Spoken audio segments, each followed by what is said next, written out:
tutorial is for the Oasis Backpack by KMGhandmade. This backpack comes in two sizes. You have the mini and then this size. This size is large enough for a school child or a teenager or even somebody going to college. You can fit a binder inside. So here's a binder. You can fit it inside, and as you can see, there's still plenty of room inside. It also fits a laptop. And this is a Microsoft Surface that fits inside that laptop device sleeve perfectly. The mini will fit a Chromebook inside. This bag is perfect for even a younger child. They can fit in their lunch bag, their shoes, their little pencil case, and any other things they need. Sometimes they have little duotangs that they have to carry back and forth. They can stick that into the device sleeve. And this bag can take them through a few years of school, and then they can, have a new backpack another year and then come back to this later on. Perfect for, as I said, a teenager who's in high school or even a college student who needs to carry back and forth a laptop to school. This bag has a front zipper pocket here.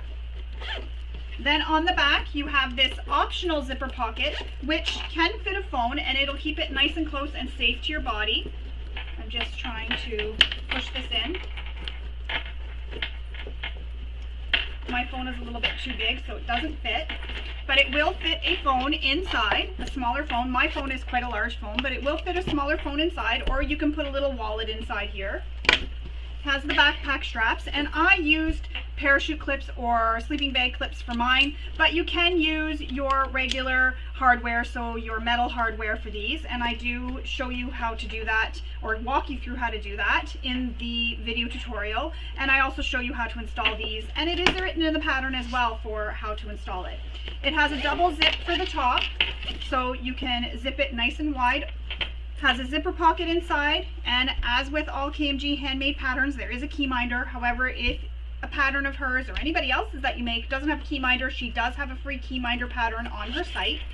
You have the device sleeve, and then as I mentioned, a very roomy interior in this size backpack. And then the mini would be a perfect, everyday bag to fit, like I said, a Chromebook or something like that, or just maybe a pair of shoes if you just want to, go back and forth to the gym or wherever you're going. It's a nice smaller bag. This size is a great size. It could be used for even a toddler if you want to make them a cute little overnight bag, or if you want a bag for a diaper bag, this could make a great diaper bag as well. So I'm going to walk you through all the steps of making this bag in this video tutorial, including, as I mentioned, showing you how to attach these parachute clips. And like I said, I use these on my bag because I wanted it to have more of a sportier look. This is for a child, so I used interfacing such as fleece and Decoville light because I wanted it to be more squishy. However, if your machine can handle it, you could use foam to make it a bit more structured. And as always, when you're making your bags, use interfacing materials and threads and needle size that works best for your machine. Kristen does give instructions in the pattern for cutting the interfacing out of the seam allowance so that you can use materials such as faux leather on a domestic machine and not worry about all the bulk. And she does give some tips, as do I, for managing the bulk when you do get to the areas that are a bit bulky. So I'm going to walk you through all the steps of making this bag, so let's get started. First thing you'll want to do is read through the entire pattern, then go ahead and print it off, tape all your pattern pieces together, and then cut out all your pattern pieces out of your materials and interfacing that you have selected. In the pattern, Kristen does talk about different interfacings and stabilizers to use, so you'll want to pay attention to that because it really does depend on the materials you're using and also your machine. If your machine struggles with bulk, you'll want to choose interfacings that will help your machine so that it doesn't struggle, and also cut it as I did here with my Decoville light so that it is not in the seam allowance. Although my machine can handle bulk, I just did this for the video so that you can see what it's like to sew this bag using materials that any domestic machine can handle. And for my gusset, I also chose to use fleece. While I didn't cut it out of the seam allowance here, it is thinner and I know my machine can handle it. Again, with the fleece, you can cut it so that it is out of the seam allowance, and Kristen does give the information in the pattern for how to cut that so that it does stay out of the seam allowance. You'll also want to use thread that works for your machine, and again, materials and interfacing that your machine works well with. So I've gone ahead and I have cut all my pattern pieces out. I've even went ahead and made all my marks, so where the centers are, as well as where the top is, and I've labeled all my pattern pieces for what they are. That way there, when I get to each step, I just grab the pattern piece, look on the back, and I know what pattern piece I need. I've also gone ahead and cut out the hole out of my zipper overlay. That's because I've read ahead, so I know exactly where to cut. I've cut all my zippers to length, and I've labeled them with where they're going to go. I also have webbing because I am going to be using webbing, and I've picked out my hardware. So for this, I'm going to use these parachute clips and some plastic sliders. Gives it more of a sporty look. Also, because I'm making this for a child, I thought this would be a little bit more appropriate rather than using some metal hardware. I just thought this was a little bit better for a child because it is a little bit easier. They just can clip and unclip. But use hardware or whatever you would prefer to use. Excuse me. Another thing I've gone ahead and done is I've folded and pressed some pieces, but I will show you how to do that. And again, I've attached all my interfacing. I have everything prepared, all my marks, because I did go ahead. And this just also helps so I'm not stopping in the middle of the video to go ahead and make marks.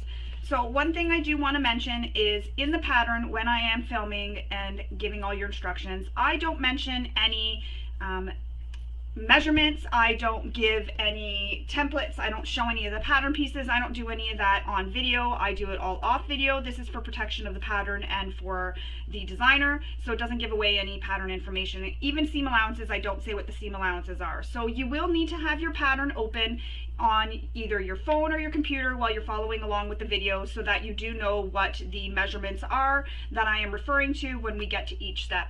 So let's get started. For our first step, we're going to be working on our straps and connectors. So this is where you need to decide if you're going to be using webbing or if you're going to make your straps. If you're making your straps, I'll just quickly show you what you do. So you will have a piece that's cut. It's going to be much longer than this, obviously. So you're going to have a piece that's going to be cut. And when you're cutting it, the measurements are given in the pattern, so you'll be able to refer to that measurement in the pattern. So you'll have a piece like this, again, much longer. You will fold it in half, just like that, so the long raw edges meet. Then you will open it up and you will take those long raw edges and fold them in to meet the center crease, and you'll press that. Once you have them folded in to meet the center crease, you'll then fold the entire thing and it will have no raw edges. The raw edges will be tucked inside so you don't see any raw edges. And these long edges here will have some raw edges. So what you will do is you will fold, so open it all back up, and you'll fold one short end. And Kristen does give the measurement for where you're folding that short end, but you will fold that one short end in and then refold again. And that one short end will have no raw edges at all. So you'll have one short end with raw edges and one with none. I'm also going to link a tutorial below in the description for how I do my ends when I have to fold an end like that to get cleaner finished edges. So I will link that below, so you can pause this video, go watch that tutorial for how I do it. It's a little bit different than this and it gives really nice clean finished edges. So you can go ahead, again, as I said, pause this video, go watch that tutorial, then come back and make your straps. So that's how you make your straps if you're using cotton. If you're using a machine that can handle it and you're doing it with faux leather, vinyl, cork, you can go ahead and do the same method and then just sew it. I'm using webbing, so here's my webbing. I've cut them to length right here. And you'll want to seal the ends of your webbing using your favorite method to seal your webbing. So I've already gone ahead and sealed the edges of my webbing. So once that's done, we'll put this to the side and we will move on to making our padded straps. So you'll need your pattern pieces So these are the pattern pieces here. And as I said, I've already gone ahead and made some measurements. So if you're using a domestic machine and using vinyl for this part, she doesn't recommend it because the folded ends where the webbing is gets very thick where they connect. So she doesn't recommend using vinyl for this part. However, if you're using an industrial machine to sew this bag, your machine will be able to handle that bulk, so you can go ahead and use it. But if you're using a domestic machine, she definitely doesn't recommend it, and I really don't either. Even though I'm using this Juki here, sometimes it can struggle if there gets to be too much bulk, so I really don't recommend it as well. However, you know your machine the best, so do what you know your machine can handle. So the first thing we need to do is make a mark, and we're going to fold this short end up. So we're going to use some double-sided tape. I am using cotton, so I could just press this with the iron, but so that I don't have to leave the video and pause it, I'm just going to show you with the double-sided tape. And I purchased my double-sided tape on Amazon. I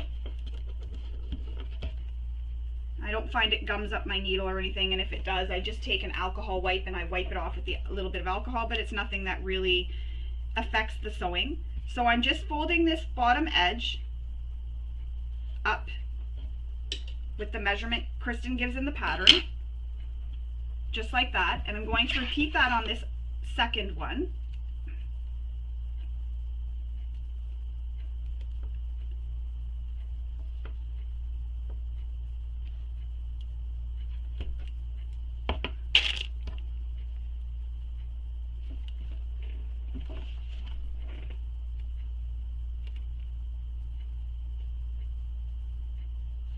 Just like that.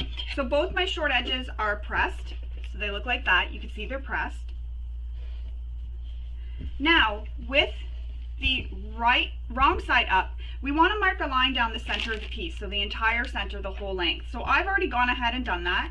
And then I've already gone ahead and affixed my interfacing that I'm using in the center. Now, I decided not to use foam. I'm using fleece, and what I did was I used 2 layers of fusible fleece. So the fusible fleece just fuses one on top of the other. I just thought that gave enough thickness for this strap. So I used 2 layers of fusible fleece. But there is foam that can be used here, and you can affix it with some glue. You can use a washable glue stick, or again, attach it using some double-sided tape. Once you have that attached, I'm just going to put this away so it doesn't dry out. Excuse me for a moment. Once you have your foam, or you can do what I did and use 2 layers of fusible fleece, you'll want to draw the line again down the entire length of the strap down the center. So I've already gone ahead and done that. So once you do that, you then need to make a measurement on the bottom and on the sides. So you'll want to refer to the pattern for where those measurements are. So I've already gone ahead again. I went ahead and I had made those prior to filming. So I'm going to go ahead and show you what we do with these marks now. So once you draw your line, you're going to cut between these lines. So you're cutting this corner off right here. And this just helps reduce the bulk. And you're just cutting on an angle, just like that. And you can use your ruler and rotary cutter. I'm just using my scissors. It's going to be tucked in the seam. You're not going to see this, so it doesn't have to be a perfect straight line. If it curves a little bit like mine just did there, that's okay. No one's going to know. Just like that. So you're going to have a piece now that looks like this. So one folded edge and then your corners trimmed off.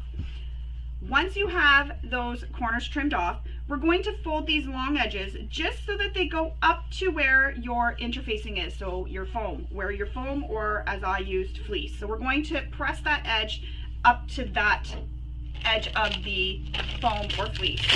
So I'm going to grab back out my interfacing, and I'm really sorry, there is yard maintenance going on. So if you can hear the lawnmowers or weed whackers going, I'm very sorry if it's really loud. Hopefully it doesn't pick it up, because it does get really loud when they get near my window.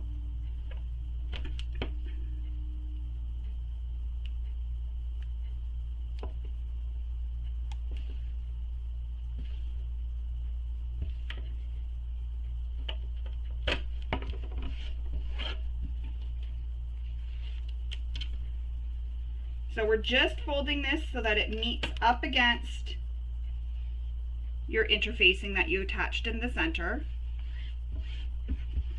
So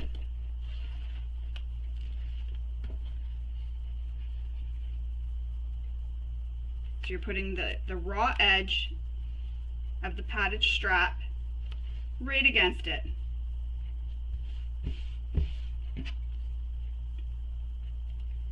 And I'm going to tuck a piece of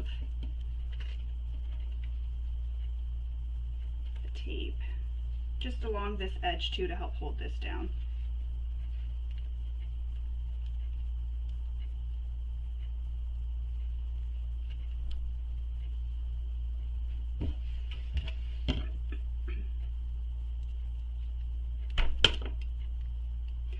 And if you don't have double-sided tape, you can use a washable glue stick for this part. what you'll do to set it so that it dries is use your iron, and you can only use your iron if you're using a material that can have the iron touching it. So if you're using a cork of vinyl or faux leather, you definitely do have to use the double-sided tape. So if you're using quilting cotton as I am here, you can go ahead and use your iron to set it, and that'll just help the glue dry so that you don't have to wait for it to dry so that you can start sewing again, because that will gum up your needle. So now I'm going to repeat this for the second padded strap.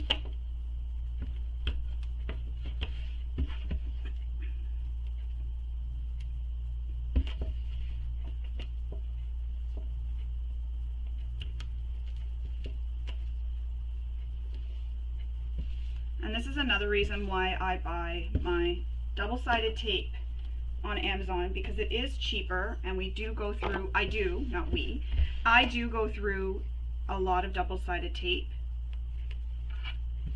So saving a bit of money is always nice.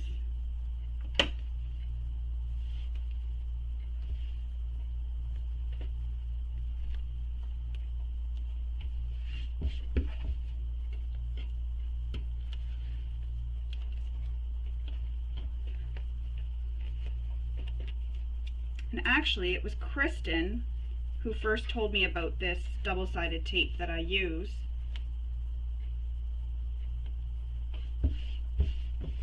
And I'll link to it below in the description, the one that I buy.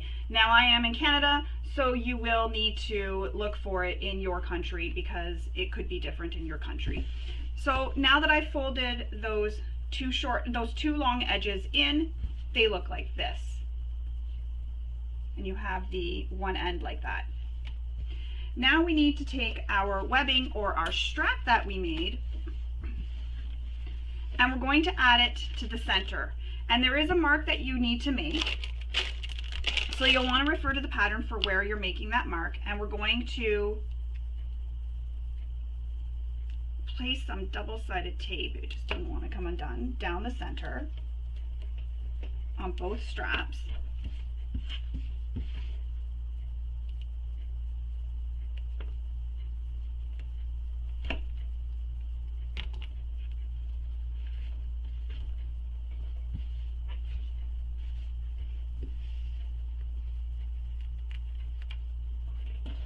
And you'll place your webbing centered over that double-sided tape.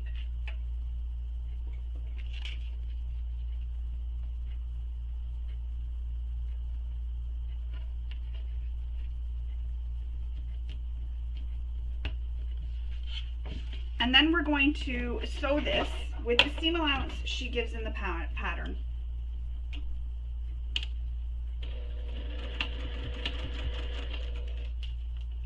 And just make sure your loose end isn't up like this. You want it to be down.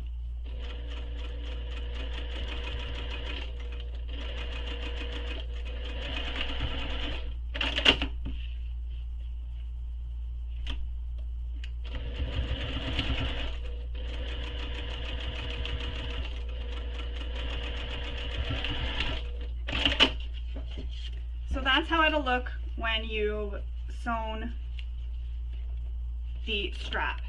So I'm just going to trim my threads, and then I will sew the second one. And if any part in the video you're bored or you don't want to watch that part or it's going too slow, you can go ahead and fast forward or watch this in a faster speed so that it goes at the speed you're sewing at. I sew this as a sew along so that you can sew along with me, and if you're falling behind sometimes when I'm stopping and I'm doing other things, it gives you time to catch up. So again, I'm sewing this webbing to the padded strap using the seam allowance she gives in the pattern.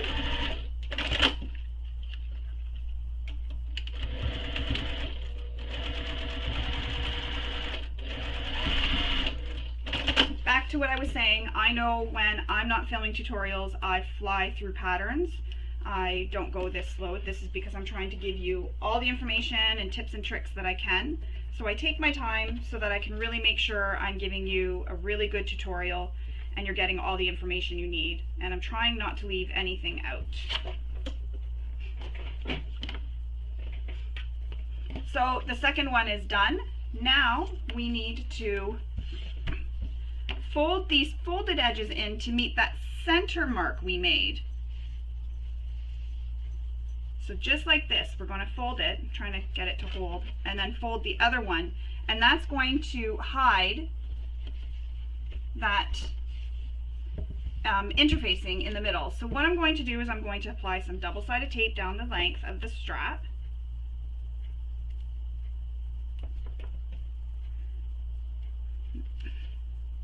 And I'm going to put it on both sides of that line.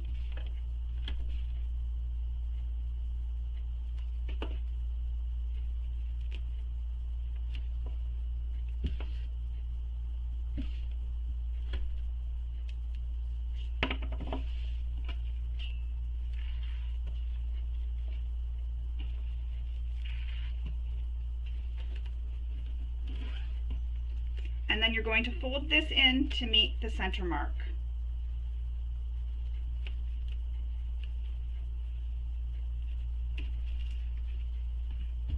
On both sides.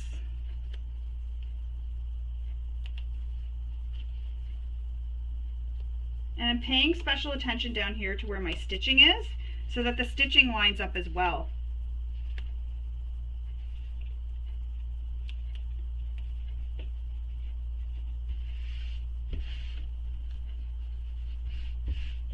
So it'll look like this. And as I was saying, I paid special attention to this stitching here so that I could line these up so that they line up when the strap is completed, so it looks like one long stitch. And I have a thread that needs to be trimmed. Now, the next thing she has you do before we start sewing is poke these corners in, and it creates this little V like that on the edge. So we're going to poke those corners in, and I'm just going to use a clip to help hold it in place. And all I did was I just used my finger and I just pushed it in. So I went right on the edge here, this edge, so that I knew it was centered, and I just poked it in. And you poke it in and you fold it, and this one's fighting me.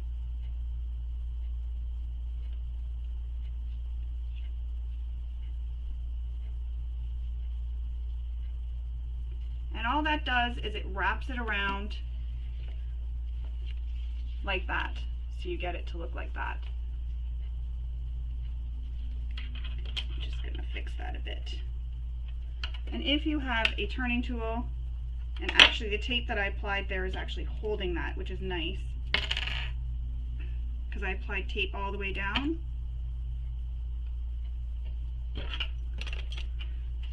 So now we're going to sew this from the starting at the top raw edge, and we're going to use the seam allowance that she gives in the pattern. So starting here, and we're going to sew down.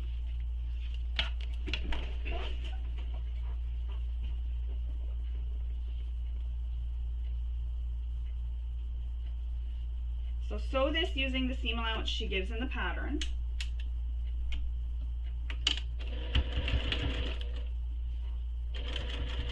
And what I'm doing too is I'm holding this middle, so I'll show you on this one because I've already started stitching. So you know how we put that into the center just like that? As I'm sewing, I'm holding this here together to make sure that this doesn't shift and open up. So I'm holding it to make sure the centers stay together. I know I use double-sided tape, but just to be cautious and extra secure, I am holding it.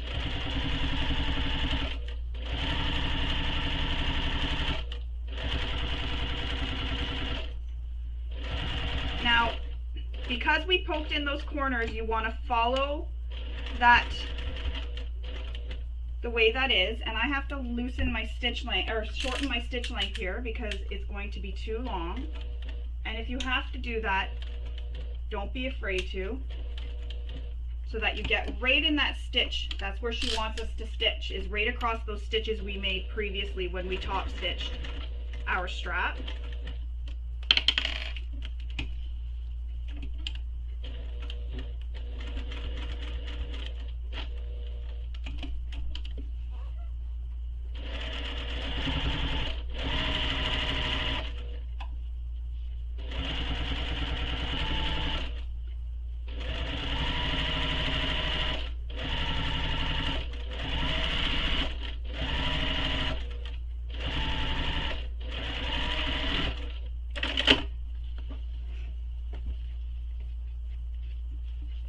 that's how it'll look when you've got it stitched.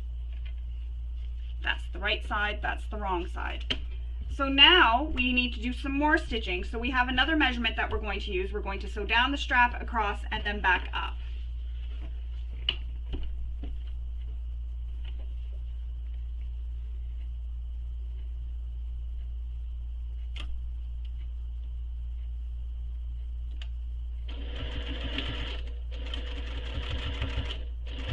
And again, I'm doing the same thing by holding that center together.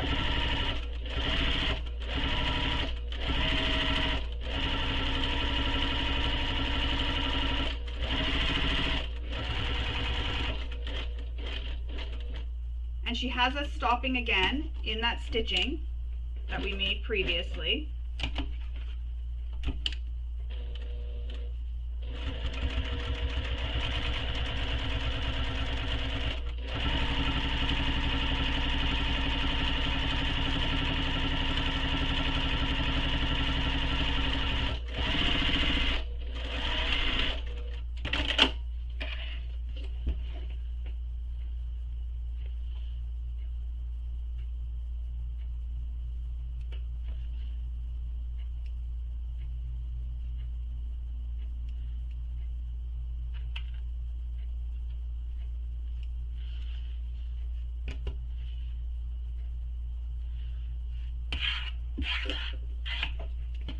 And that's how the right straight side of your strap will look and the wrong side. So that's why I was holding that middle piece together down the center so that this didn't split open and then you see a lot. I mean, if you pull it like this, you're going to see that interfacing in the middle, but that's okay.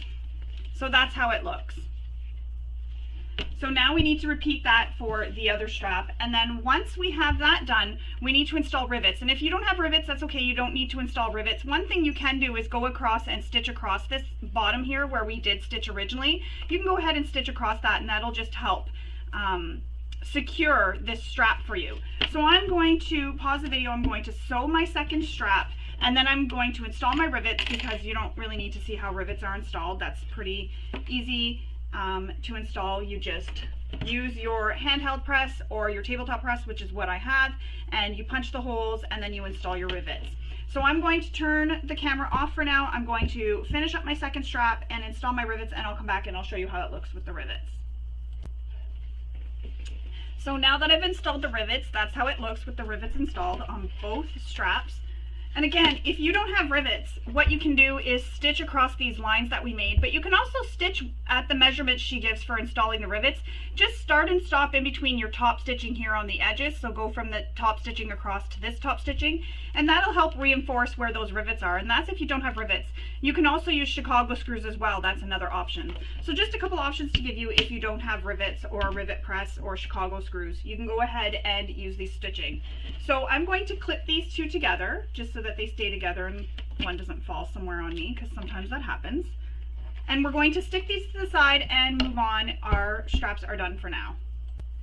So moving along, we're going to continue with the connectors.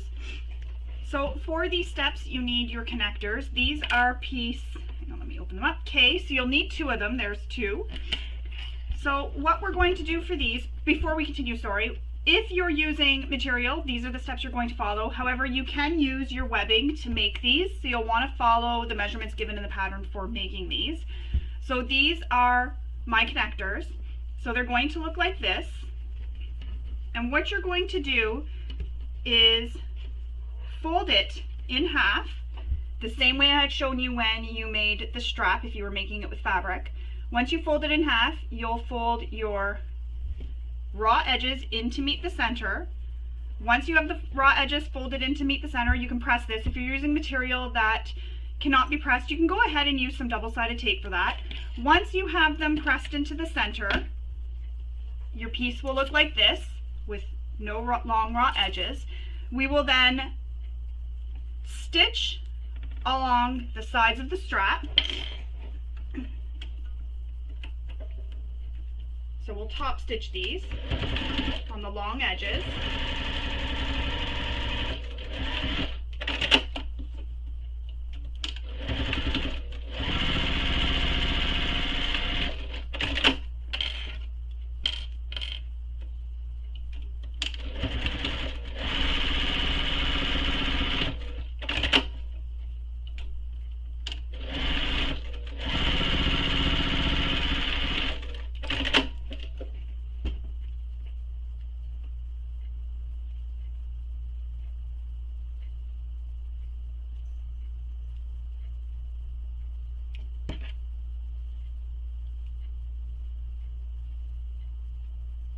And I'm just trimming all my threads right now.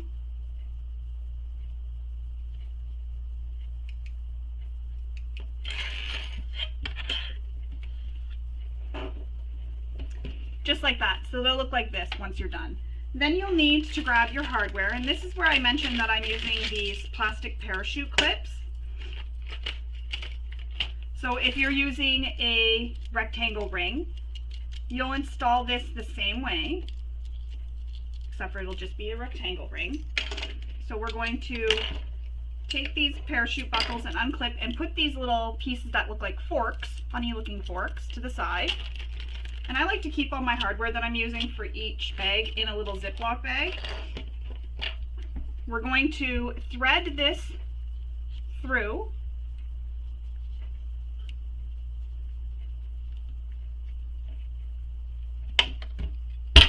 Oops.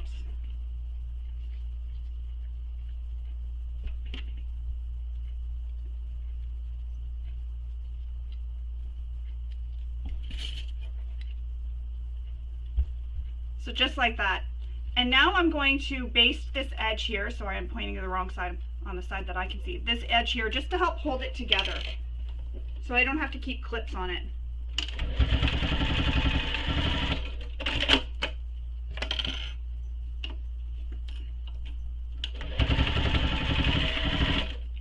And Kristen mentions that she got her sleeping bag straps. That's what she calls them. I call them parachute clips, but sleeping bag straps as well. Backpack clips, whatever you want to call them, from Amazon. I just got mine from my local fabric store. It's called Fabricland here in where I live. So I just got them there, but you can get them on Amazon or anywhere, Etsy, anywhere that sells these, you can purchase them. Even Emmeline Bags, I believe, also sells these as well. Some I believe it's like rose gold, gunmetal, rainbow, so you can get these pretty much anywhere. So I just got mine at my local big box fabric store, and I believe even Walmart sells them too. I haven't actually looked in a while, but the last time I was in my Walmart, when I was looking for these, that was quite a while ago, they did have some. AliExpress as well. I've ordered these on AliExpress before, and I have some other ones that are black that I've ordered on AliExpress, and it's nice because they have this little reflector on them, so they're great for kids' backpacks, because then if a car is approaching them, it'll reflect and they'll see them. Anyways, so back to that. That is how these look. So I'm going to clip these together if I can, which I can't because my clip isn't big enough. So I'm going to put these just to the side so I don't lose them. Now we need to grab our handle, and that is piece G. So your piece will look like this. So what you're going to do is fold it in half, long, so the long raw edges meet. And again, same thing, fold those long raw edges in to meet the center, and then fold it again so you have a piece that looks like this. And if you're using something that, again, you can't press with an iron, you can use double-sided tape. We're going to top stitch the open edge here using the seam allowance given in the pattern. You can also do a second set of stitches, she says, if you want. It's optional. So you're just top stitching the open end. And I will do that second row of stitching just for something different.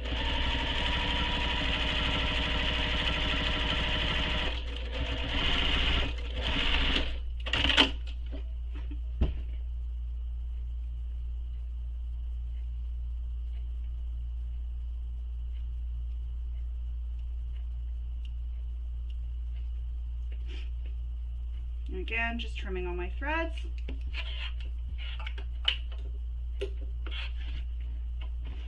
And that's how it'll look when you top stitch it.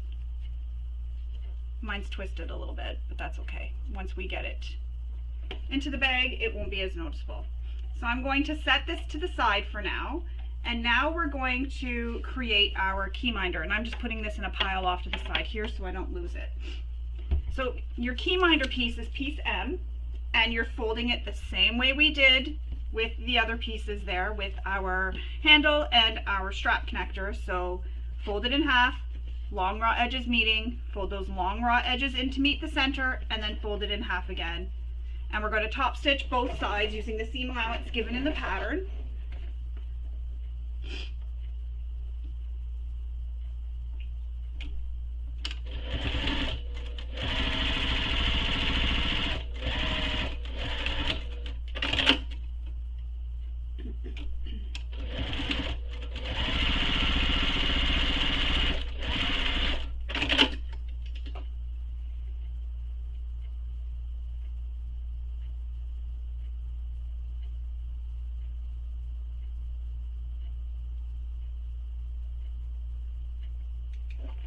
Now we need to grab our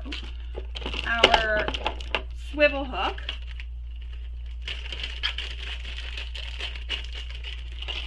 And normally in a child's backpack I wouldn't put this key minder because the age that I'm making this for, they wouldn't need it, but I'm going to clip it in anyways. He might have something that he wants to hook on there, maybe his pencil case or something, so I just thought it'd be kind of cute to have it on. So now what you need to do is either sew as close to the hardware as you can or use a rivet or Chicago screw. I'm just going to sew as close as I can to the hardware.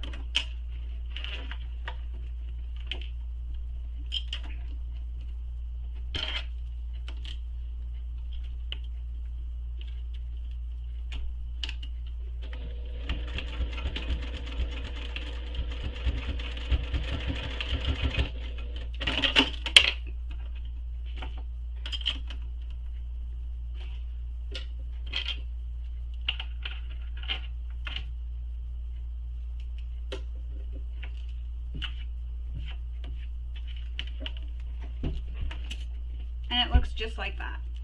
And our key minder is now done. We're going to set that to the side because we are going to attach it later. So the next thing we need to do is create the front panel zipper pocket. So for that we need our, I'm going to grab them. I just want to see what pieces they are so I tell you the exact pieces. So we need pieces N,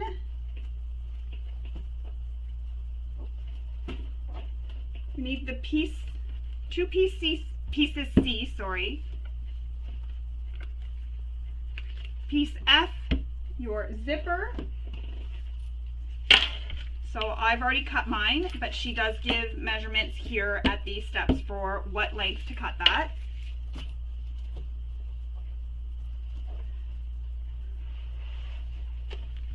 Your ABC piece and 2 piece N, which are your zipper tabs. And that is what we need for this. So I'm going to put this to the side for now, these panels here, and we're going to focus on the zipper. So on both ends of the zipper tape,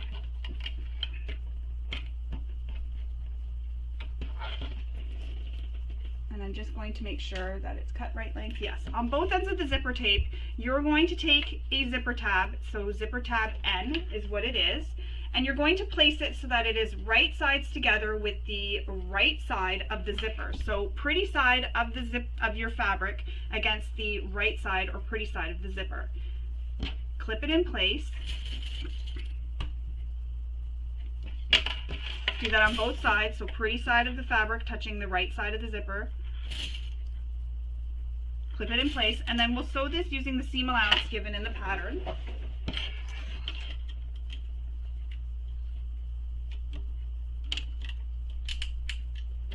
And also don't forget, if you changed your length for top stitching, to change it back to your usual stitch length.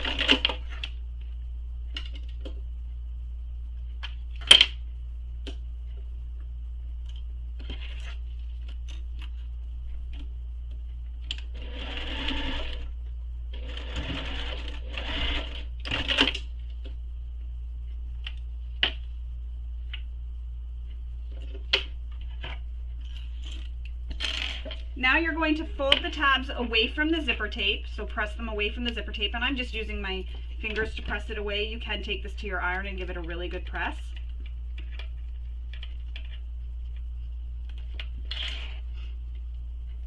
Just like that, and we're going to top stitch these.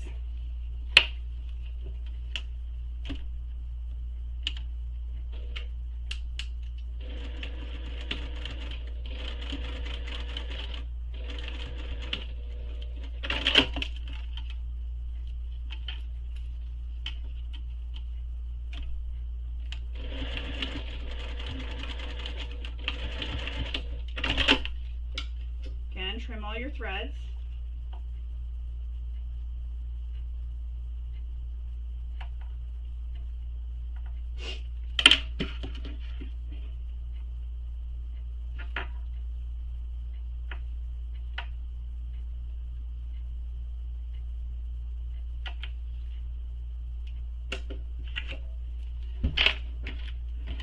just like that.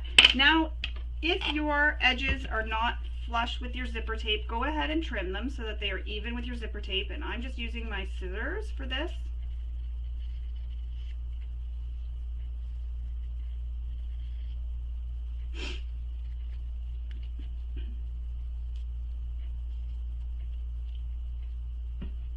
You can use your ruler or rotary cutter too if you prefer, just to get a more accurate straight line.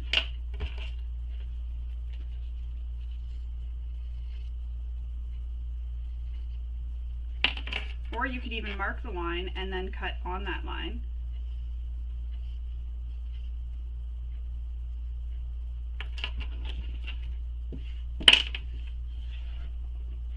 There we go. That's how it'll look like. Now we need to mark the center of this zipper. And I do use a pencil. However, I only mark within my seam allowance so that it doesn't show. When you finish the bag, it won't show at all. I just like using a pencil because when I take my bag to the iron, oftentimes what happens when I use a heat pen is it erases it, and then I have to figure out where those center points are again. Just like that. So now I've marked my center points. You also need to mark the center points on your pocket C pieces, so you'll want to go ahead and do that if you haven't done that already. Now, with the exterior pocket C piece right side up, we're going to place the zipper so that it is right sides down. So it'll be touching the pretty side of the pocket. The right side of the zipper is touching the pretty side of the pocket. And she has you clip this in place and then lay your lining piece on top, or use double-sided tape and then lay your lining piece on top. I like to baste this in place. So I'm going to clip this and then I'm going to sew this in place with a basting stitch.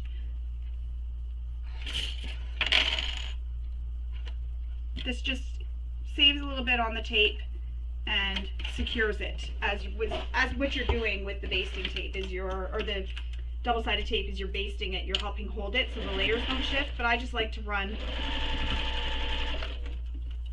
my machine and stitch it in place. A little less tape being used. If you have a glue stick again, you can use a glue stick here for this part.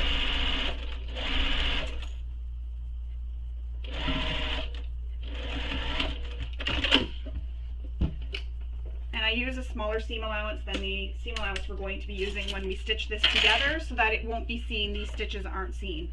Now I will put my lining so it is right sides against the wrong side of the zipper. So the pretty side of my C is facing or touching the wrong side of my zipper. And I'm lining up the center point and the edges, these side edges here, to make sure everything's all lined up. Clip it in place, and then we're going to sew across the top using the seam allowance given in the pattern.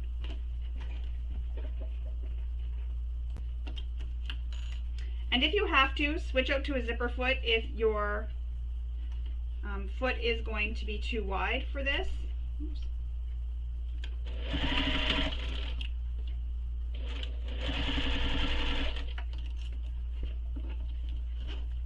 And also don't forget to move your zipper out of the way, your zipper pull, so that you don't hit it. So that's what I'm doing here. I'm moving it out of my way.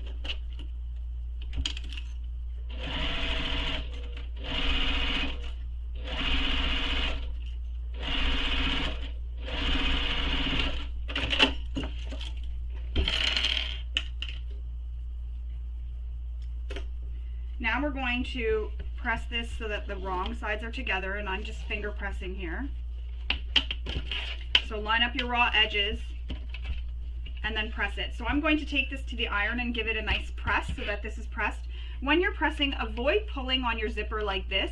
Just press it, pull your fabric down, not your zipper. The reason for this is it can cause waviness in your zipper, so just be careful not to pull on your zipper. So I'm going to go press this with my iron and come back and show you what to do next.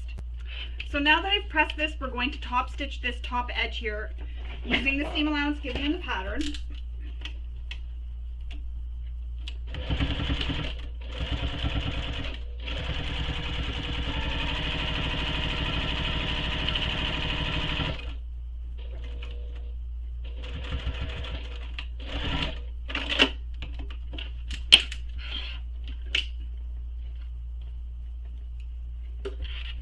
And there we go. Now it is all top stitched.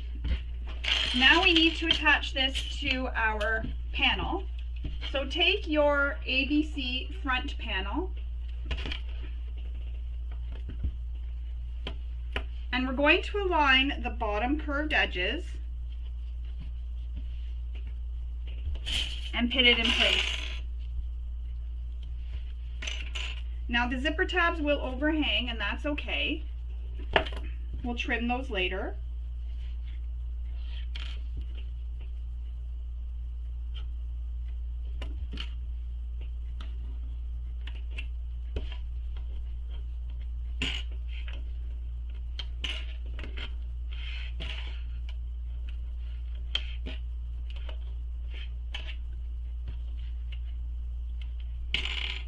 I'm just putting a lot of clips just so this doesn't shift on me at all in these next few steps. Might be a bit excessive, but I'd rather be safe than sorry.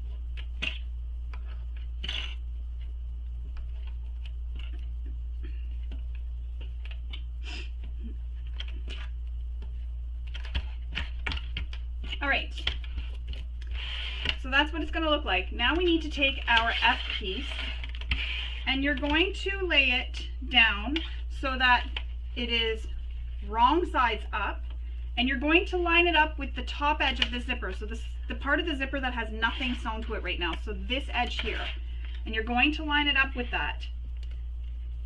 So it'll line up with the side edges of your ABC panel, and then it'll line up just like that. I'm going to use some double-sided tape just to help hold it in place while I sew.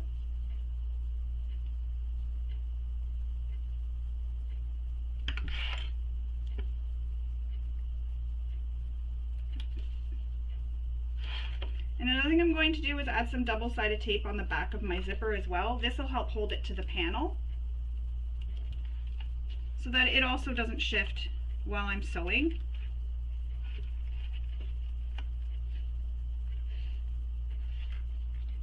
I just don't want anything shifting on me.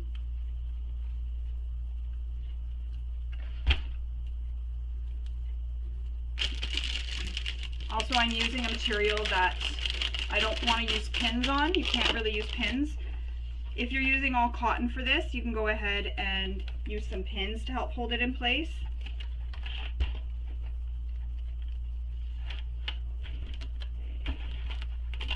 So we're lining up the side edges and the raw edges. Just gonna move my zipper pull out of the way for a moment.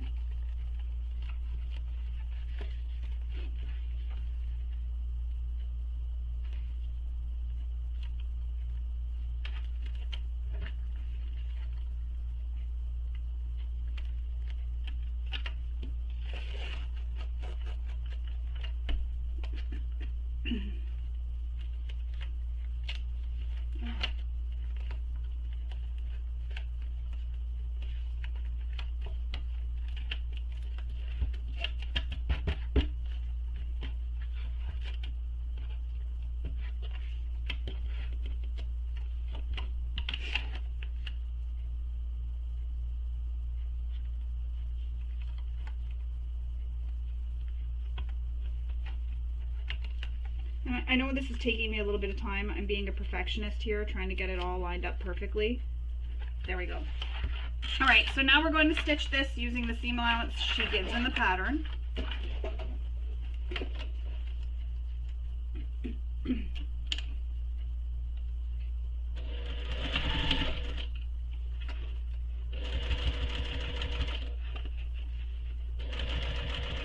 And when you're approaching that zipper, don't forget to move it out of the way. So when you approach your zipper pull, slide it out of the way.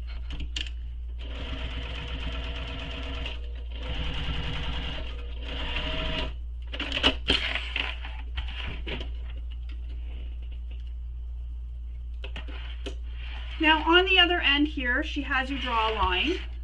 I've already gone ahead and done that, and then you're going to fold this at the line.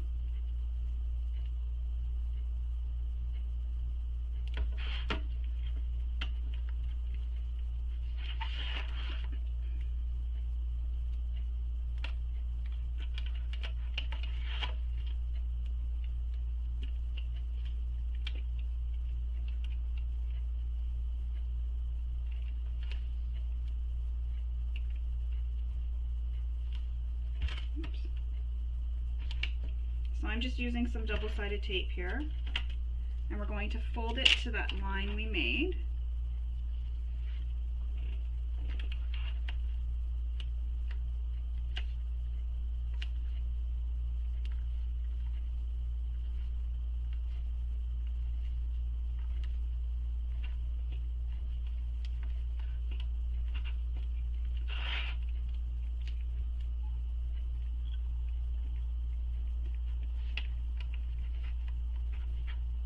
And this is where double-sided tape is really handy because it will hold this in place for you.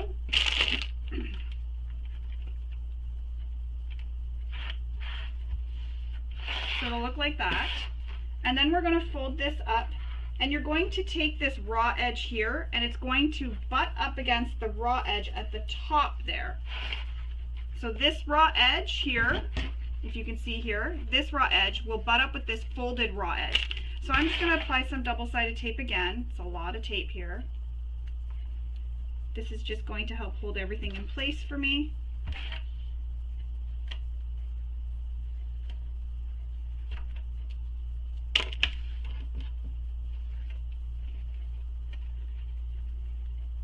And then I'm just butting it up so that it touches the raw edge. And this is just covering your all your raw edges.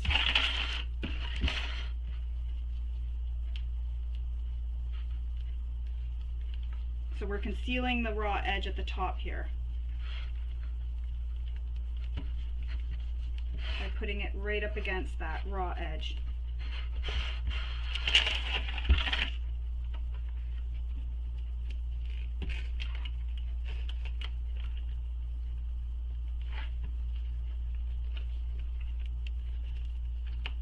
And do take your time because this is on the front of the bag.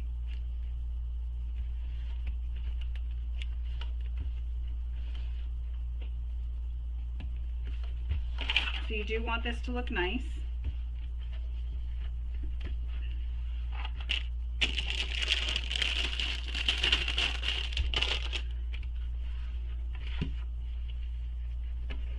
And then we're going to top stitch this piece in place.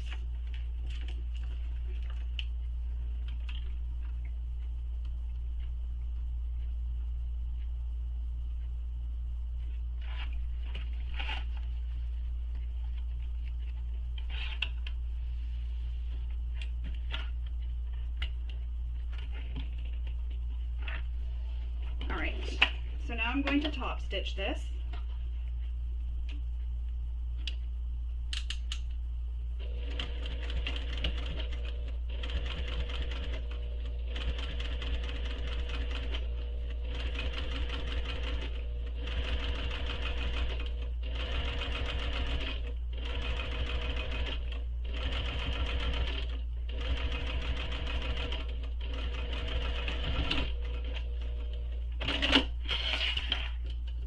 And then she has us do a second row of top stitching, so I'm going to go ahead and do that as well.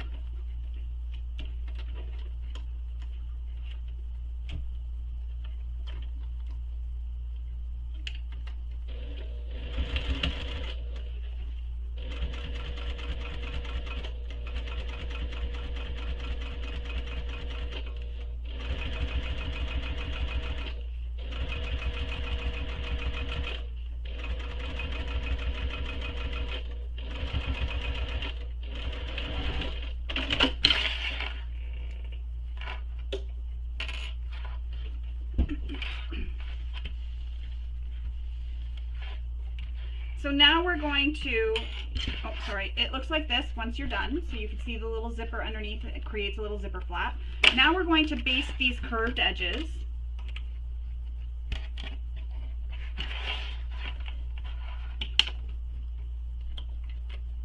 All the way around. And then once we baste them, we'll be able to trim those zipper tabs flush with the panel.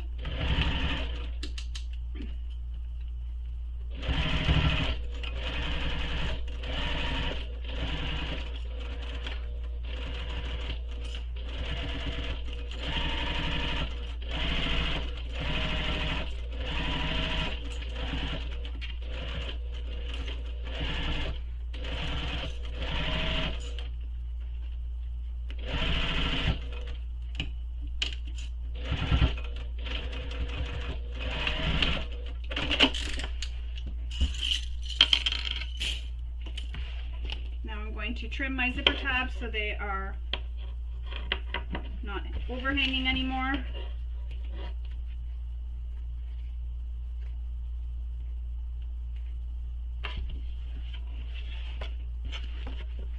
That's how that looks.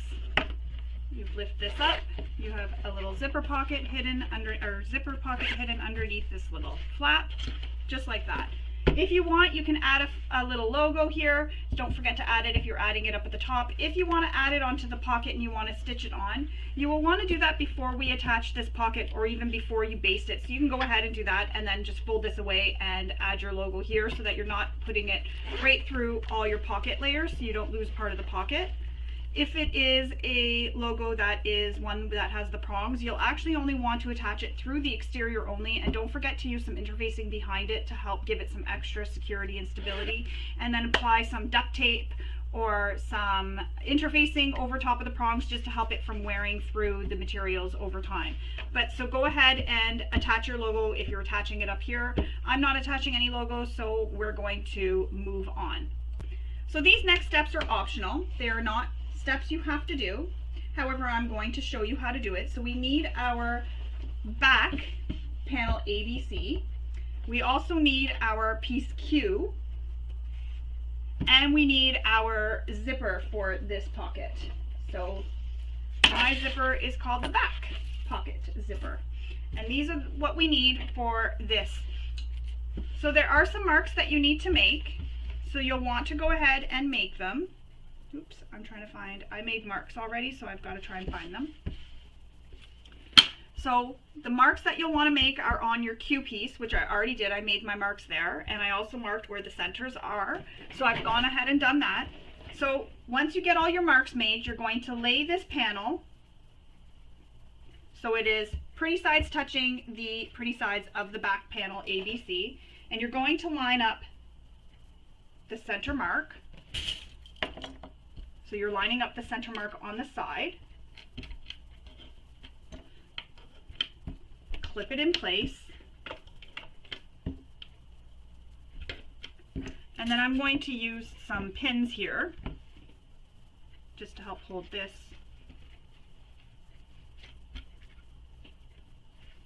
over here. And now we're going to sew along this box that we made. So that's the marks that we had made on piece Q. So we're going to sew along that box. Just take that foot off, back to my regular foot.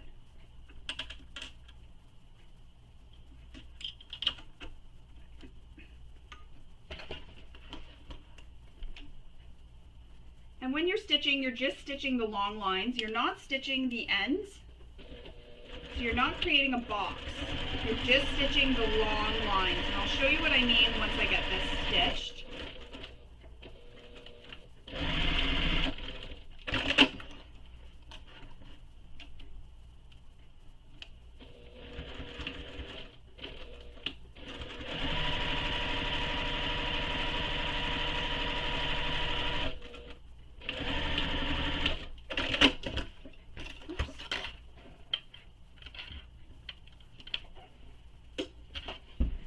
So I just stitched, can't see, I just stitched these two long lines. I didn't make a box, so I didn't stitch these short edges here, just the long lines.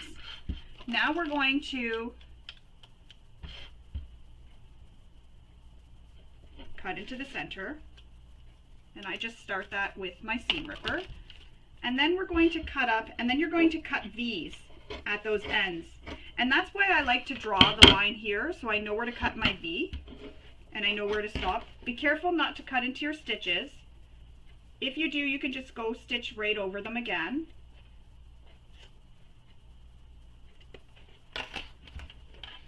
And if you're more comfortable sewing the end of the box there, go ahead. I mean, there's no right or wrong way to do this. But you will find that doing it this way helps with the puckering that you sometimes get at the bottom of the corners there. So I've cut my V's, as you can see here.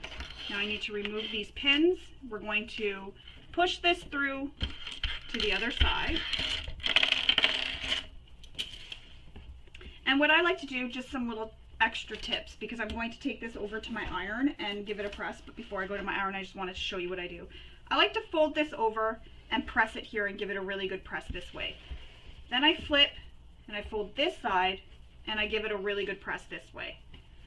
Then I fold these short edges in and give these a press.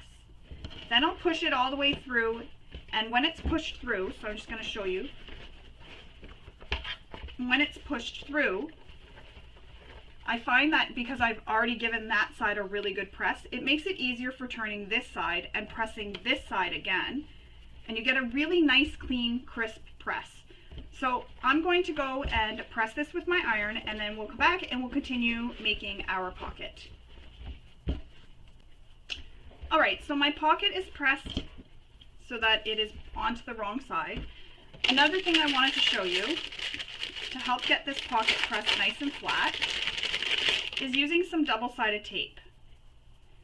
And I put it on the wrong side, just where the opening is,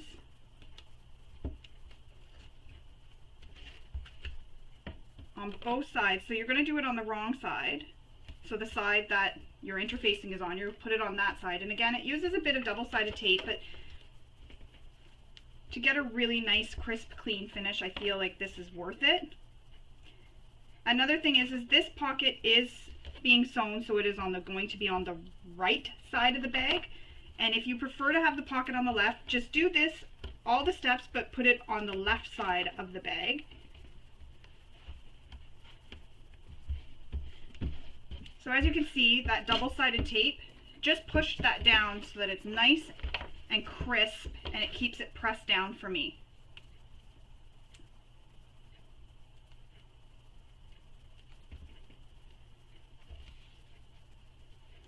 You can also use a glue stick here, some washable glue stick, and then as I mentioned before, just press it with your iron to dry the glue so that you don't gum up your needle.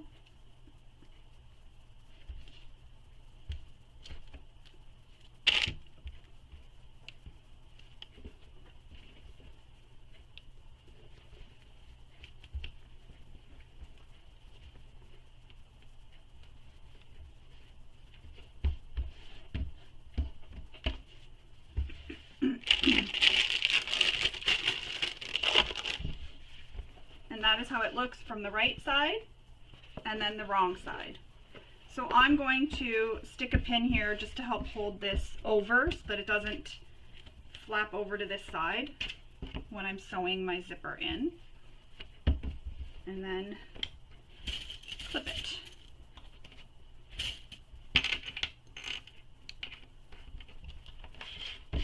And I'm going to do this here so that this, I'm just going to add some clips on the side so that this side doesn't slip over as I'm sewing in my zipper.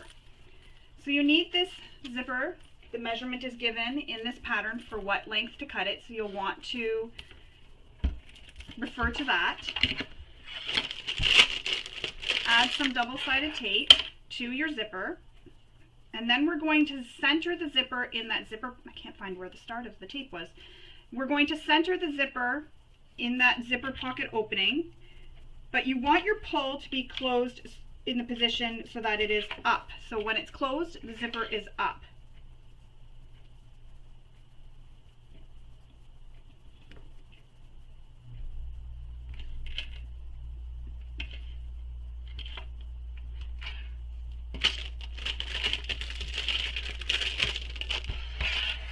And I'm just going to press this again, just make sure it's really pressed over.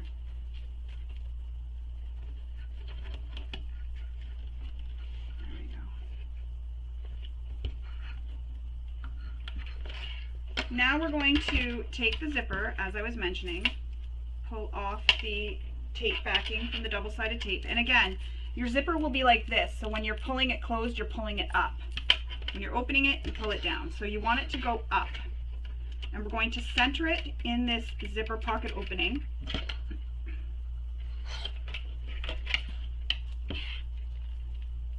And because the zipper is the same length as your zipper pocket, I do that from that side, and then I flip over and I make my adjustments if there's any adjustments needed to be made. So I shift things around from the right side. Zipper pull keeps sticking to my tape.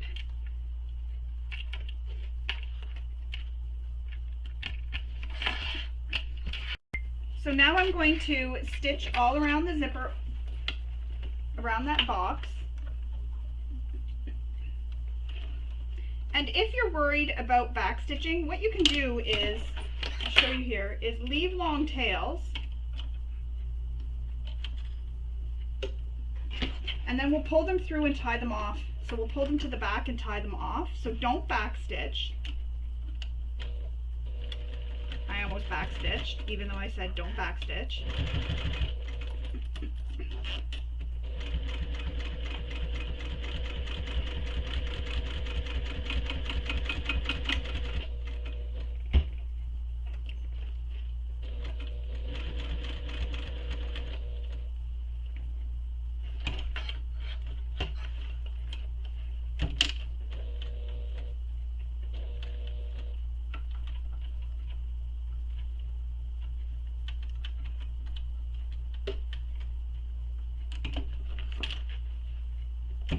And down here, or at these short edges, if you're worried about the stress of the zipper being open and closed, you can back stitch there if you prefer.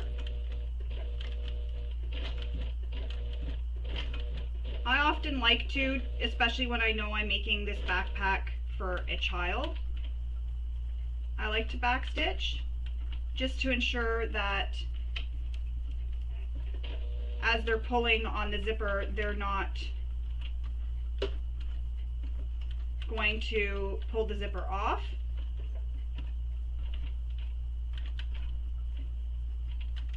Oops.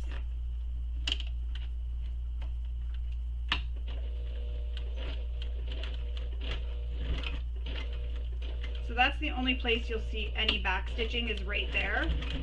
So your stitching will just be, if you didn't use a thread that blends, it'll be a little bit darker in that area.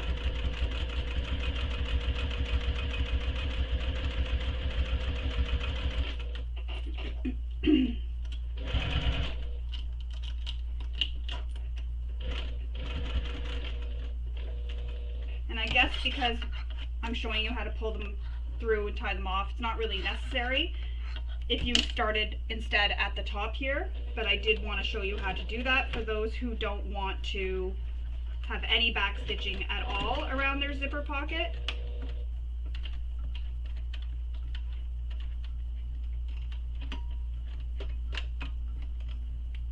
And I have to adjust because I'm not going to line up here.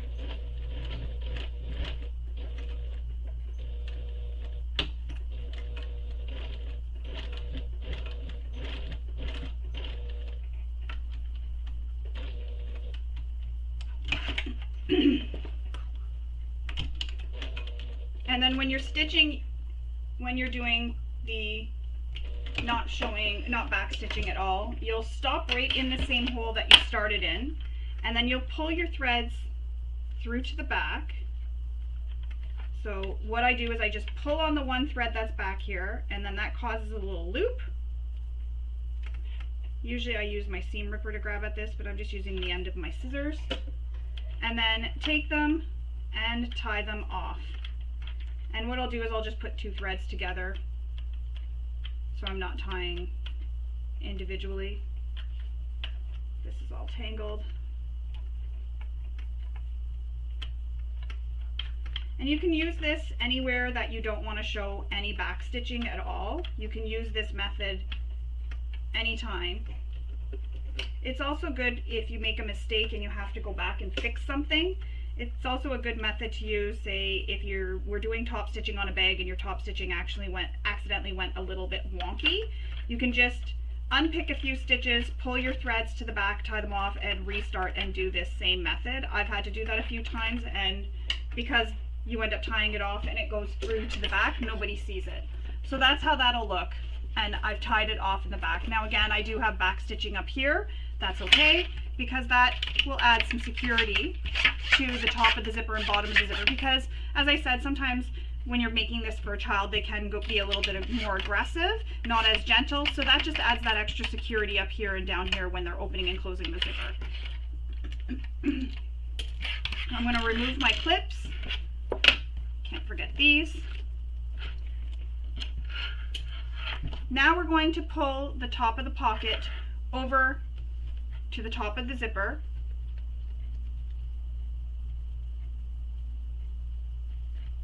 And we're going to sew the 3 sides closed.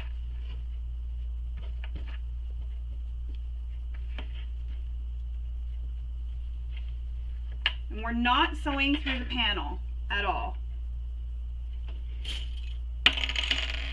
So line everything up.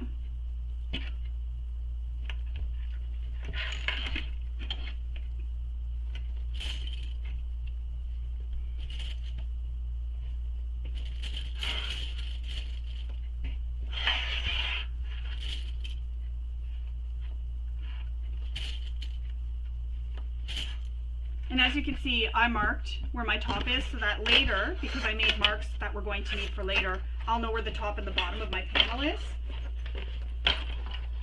So fold your panel out of the way.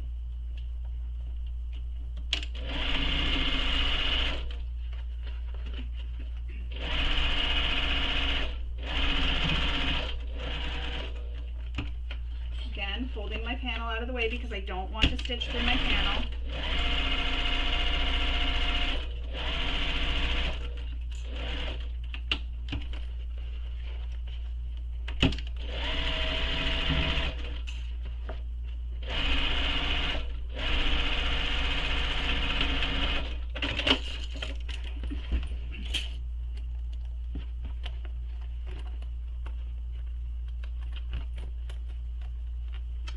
And actually I put mine so that it was on the left side. So my pocket is actually on the left side.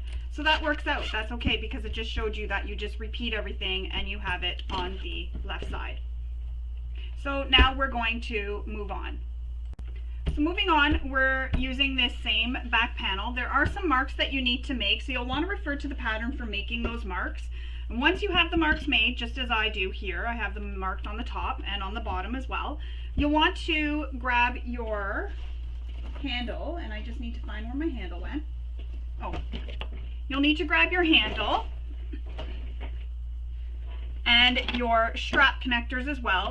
You don't need your key minder yet, so keep your key minder off to the side. So first thing we're going to do is align our connectors with those lines we made at the bottom, and it's the inside part of the connector is going to be lined up with the mark we made. And then we will baste these in place.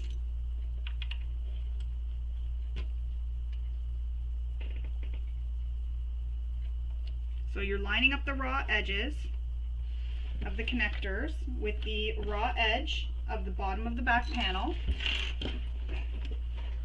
And the strap, so here's my mark that I made. My strap is up against that. Or strap connector, sorry, not strap.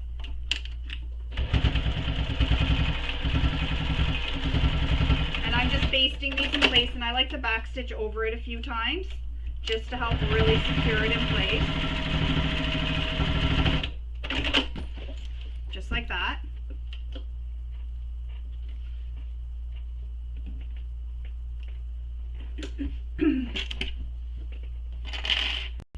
So now we're going to attach our grab handle. So what we need to do first is fold it in half to find the center. And we're going to pin it to the panel at the top in the center. And the part that you want to pin to the center is the part that there's the folded edge, not the edge where we sewed. And pin it in place.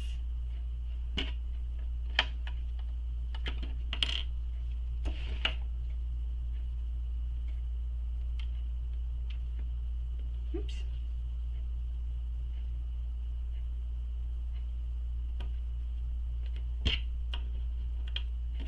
Now we're going to take our handle and we're going to line it up with that first line we made at the top, the first line from the center. And then we'll pin the other side.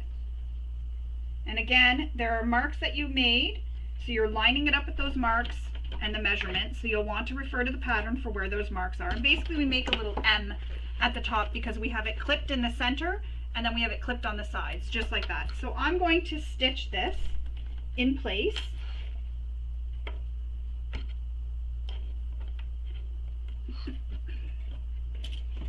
And I'm also going to sew little boxes with X's just to help give it some extra security.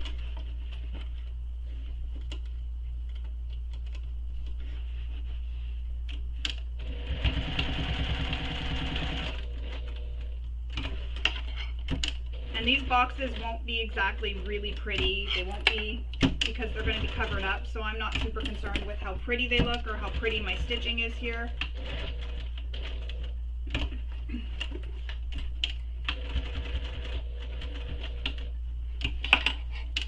I mean, I try to make it look nice, but nobody's going to see this unless they cut open the bag.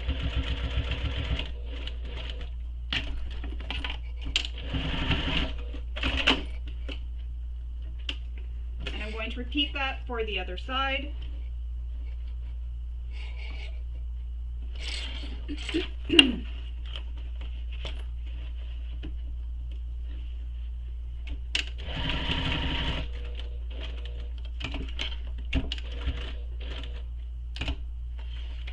And it's not a very big box because I want to make sure that it will be covered by the overlay that I'm putting over top, or that we will be putting over top.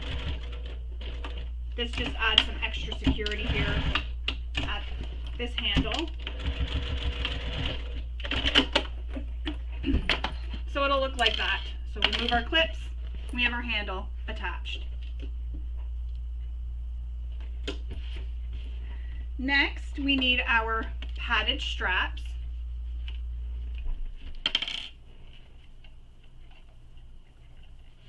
And you're going to place these so that they line up with the raw edge of where your handle is. And what I like to do is, if you fold your strap in half, you can see this is where that interfacing is.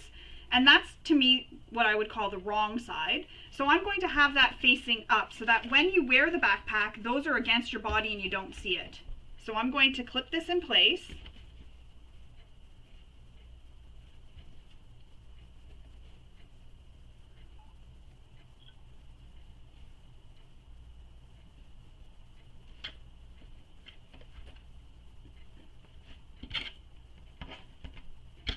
I'm going to move my handle out of the way for now.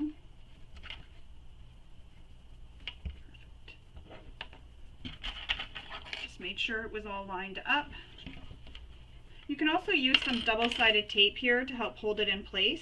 And I'm only going to clip one at a time, just because it'll be too hard maneuvering my bag around, or the back panel around, with that attached to it.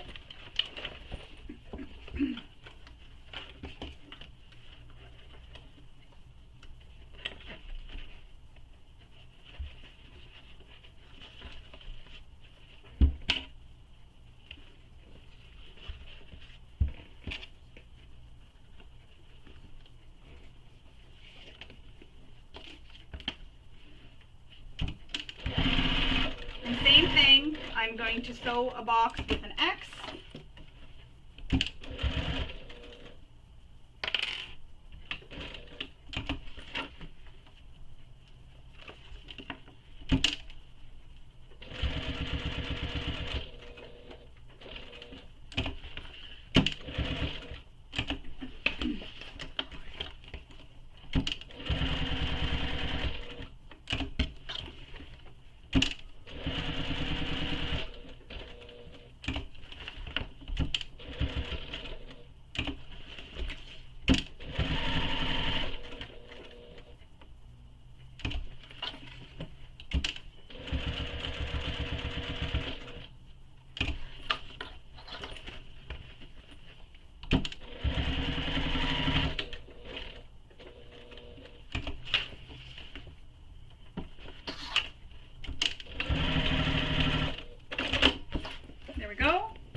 We'll repeat that process for the second strap. So again, this is the wrong side, line it up.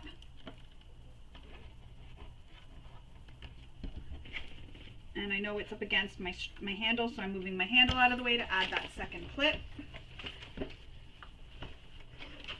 And I rolled up, I don't know if you saw that, but I rolled up and I pinned the end here so that it doesn't keep opening up and getting in my way. And I clipped it in the place so that it stays rolled up.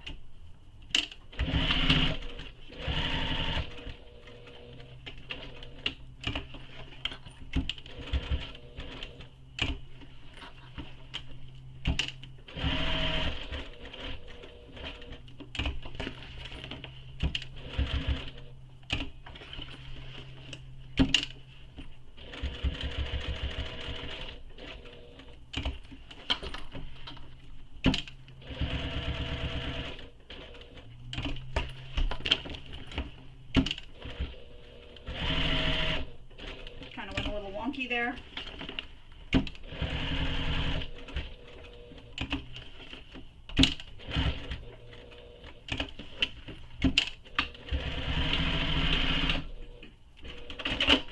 And one more thing I'm going to do is stitch straight across all these pieces. Just an extra step I take. So stitching straight across the strap and the handle. Basically making one gigantic rectangle.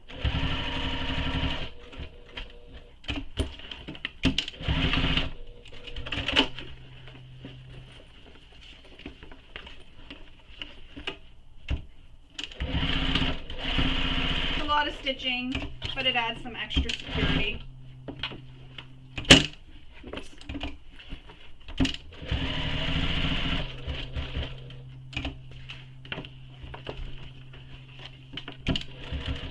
Quite the workout when you're sewing with all the maneuvering.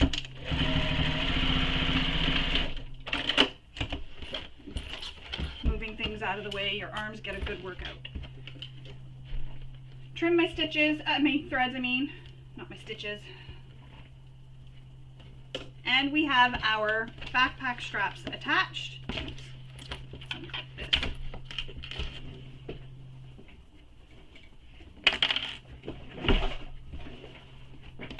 So they'll look like this once your bag is complete. Just like that.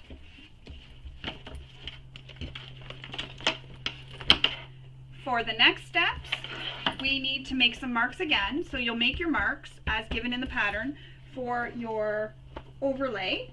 So that's this piece here. So you'll want to make some marks on this overlay. The instructions are given in the pattern for where we're going to make these marks. And then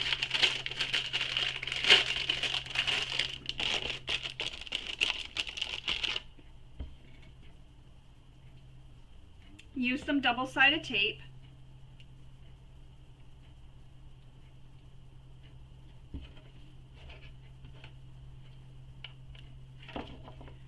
and we're going to press with the instructions she gives in the pattern for the mark on the overlay.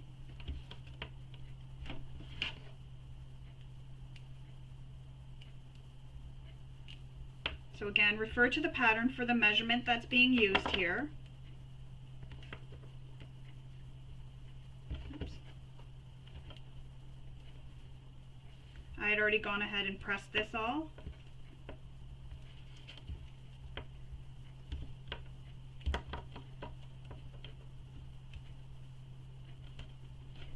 There we go.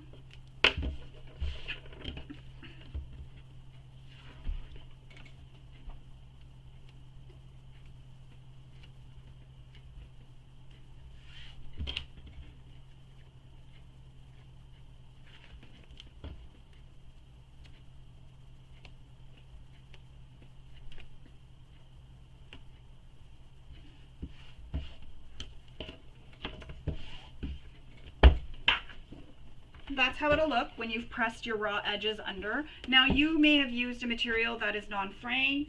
You can leave the edges raw if you haven't done so already and cut it to the width. Cut it to the width, minusing those that seam allowance that we just folded so that it is the accurate width.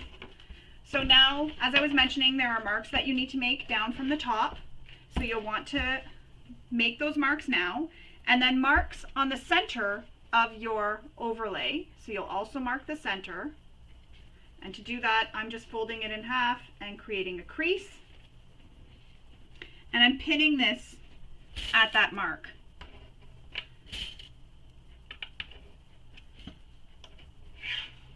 Just like that.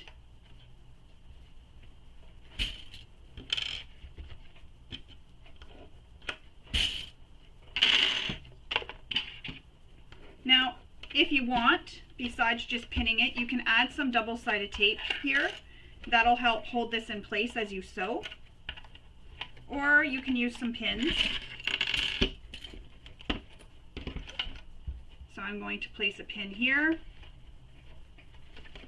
And it is a little bit hard to stick the pin through because I used Decovil Light. But this will just make sure that nothing shifts on me while I'm sewing this panel. You can even put your pins in sideways, which might actually be better because that'll keep it out of the way while I'm sewing. But as you can see, this is going to cover all that stitching that we made on our straps and everything. You won't see anything once this is stitched down. So we won't see anything. So now we're going to stitch this, the top and the bottom edges, to reinforce the straps, and using the seam allowance, given in the pattern. So you'll want to stitch where she mentions in the pattern using the seam allowance given in the pattern. So we're sewing the overlay using the seam allowance given in the pattern. Just make sure your straps are out of the way so you don't accidentally sew them.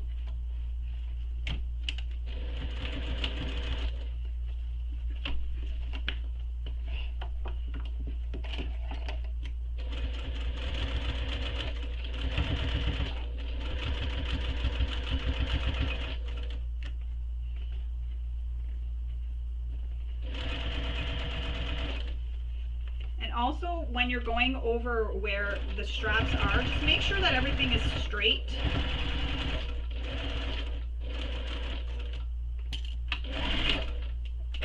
You don't want them to be angled when you're done.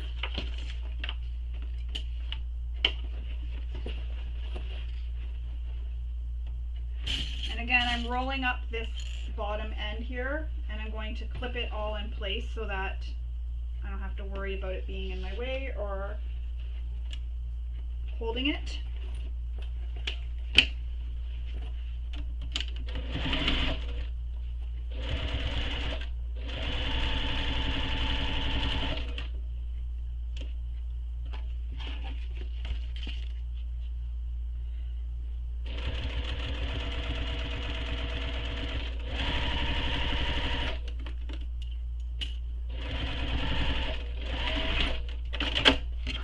I'm also going to do an extra row of stitches just for some extra decorative look.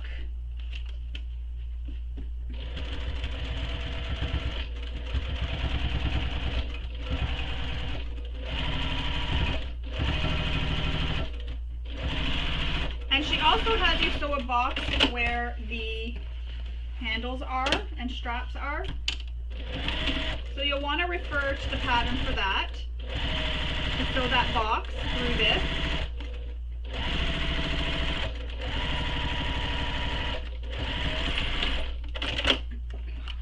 However, I'm not going to do that. I'm going to add some rivets where my handles are.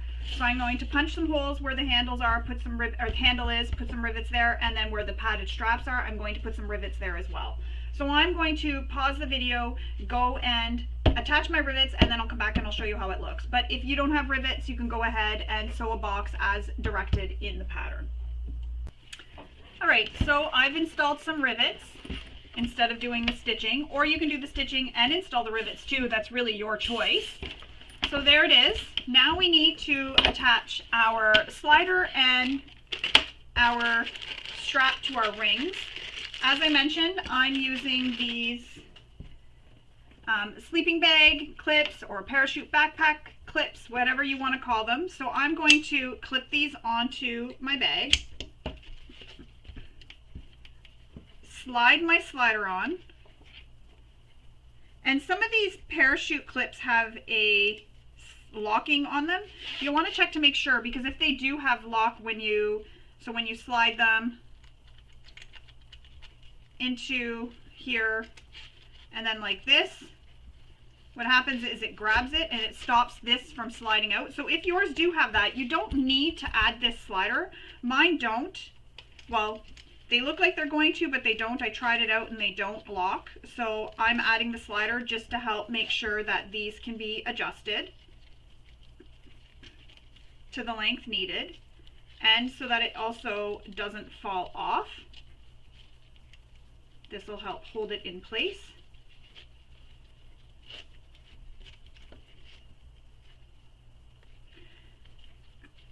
So what I did was put it through my slider, then through this, and now I got to go back up through the slider. So I need to push this so I have a loop and the slider is free for me to thread my loose end of my strap through and then back down over the middle bar.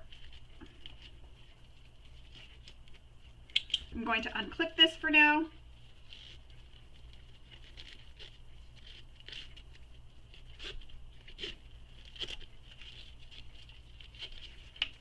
And I'm going to leave this long. I'm going to repeat that for the other side. So again, put the slider, and this is the same method that you do if you're using a metal one. So up through the slider, down over the middle bar, and then if you used a rectangle ring, through the rectangle ring, and back, so it'll look like this. And then you want to take this, give some slack here, like that. You'll put your strap up through the slider and back down over the bar, and then you want to pull this so you've got some extra slack here, just like that. Now what I'm going to do is fold this, because we don't want this to come off the slider. So I'm going to fold this, and you can add some rivets or you can do some stitching. I'm going to add a rivet.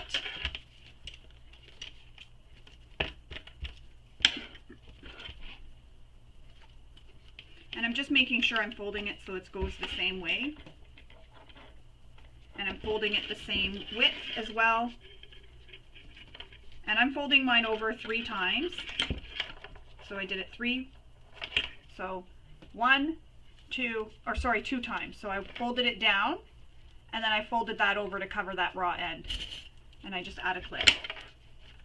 And then that will help prevent this from pulling through your slider, because it'll be clipped in place. It won't be able to slide through your slider, and it'll stay in place. So I'm going to go add some rivets to these, and then I'll come back and I'll show you how that looks with the rivets added. So I've added my rivets, and as I was mentioning, that stops that from sliding through your slider. So it's nice and strong. You can clip it together. Oh, I clipped it to the wrong side.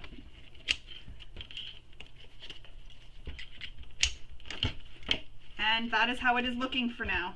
I'm going to tighten this. There we go. And that's how it's looking for now. This can be set to the side. We're going to move on. Next, we're going to create our device sleeves. So we need both pieces. I didn't mark what these were. These are piece BC, so that's what we need. So what you're going to do is you're going to place them on your table right sides up with these long edges touching, and this is where I'm going to need to stand so I can see what I'm doing. So the long sides here, these centers here, the straight edges are going to be touching, and you want to place some double-sided tape. Now I don't have wide enough double-sided tape, so I'm going to place some tape on both edges.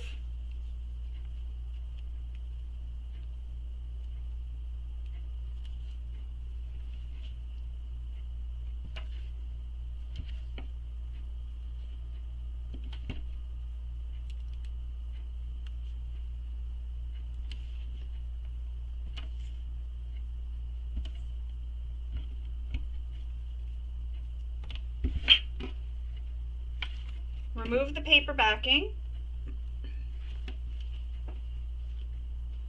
sticking to my nail. And then place these again so they are long edges touching. And you want to center this. This is your raw edge. This is your, let me see what it's called, device sleeve trim raw edge. So it's piece O. I did write it here, piece O. And you want to center this so that it's centered with the center line of the two pieces touching.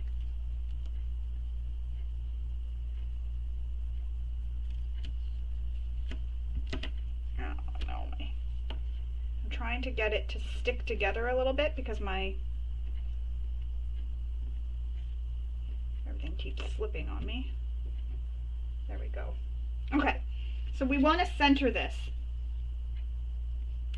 So what I'm doing is I'm just folding and making a crease, and then I'll place it down at that crease, which will line up with the center where the two panels meet.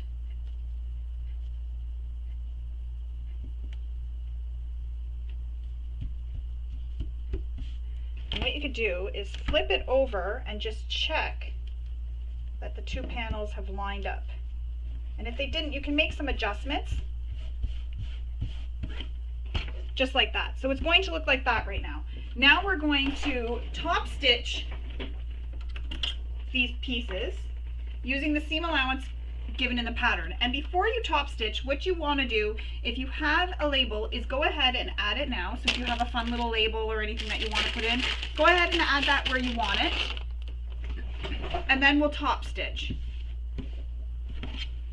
And you're top stitching on these raw edges here, not in the center, on the two raw edges here.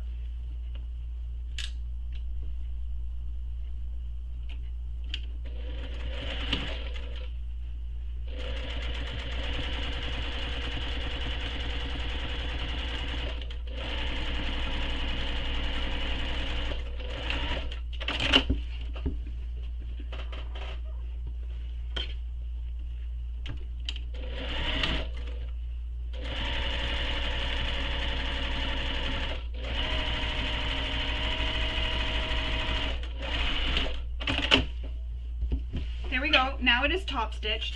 So now we need to fold this so they are wrong sides together with the rounded edges together. So you want to make sure those rounded edges or the curved edges line up. And clip it in place.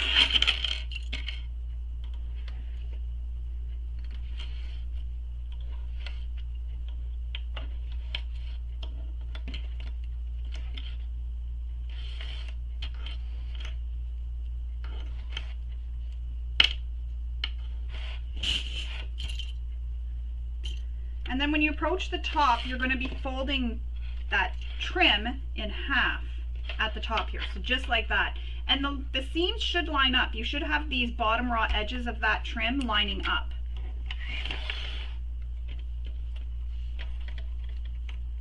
And mine do. And that's how you know you've got it centered as well.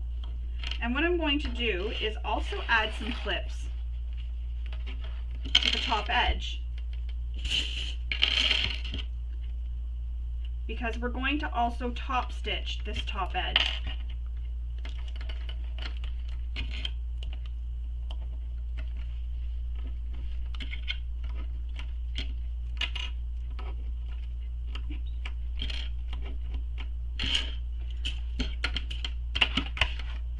So we're just going to top stitch this top edge, straight edge here. We're not going to do anything else, just that.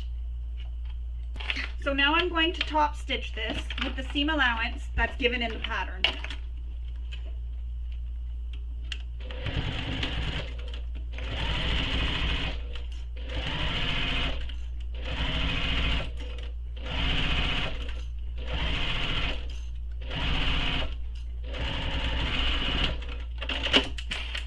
And I'm returning my stitch length back to my normal stitch length before I forget. And there you have it. We've top stitched that, so now that's top stitched. Now we need to take, so now that we've top stitched, we want to attach this to our back panel, ABC piece, the lining piece. So there's the top. So I'm going to pin this to the back panel, and you want to pay special attention to the curves to line up all your curves. And what I like to do is start pinning from the bottom, make sure my curves are lined up first.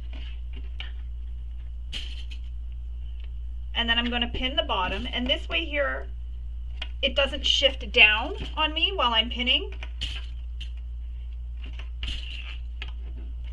And I'm just pinning all the way up the side.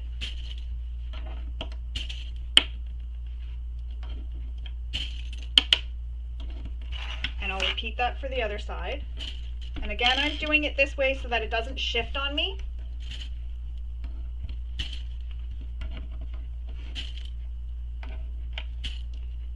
And then I'm going to sew this or baste it in place to the back panel, and I'm going to use a longer stitch length for that.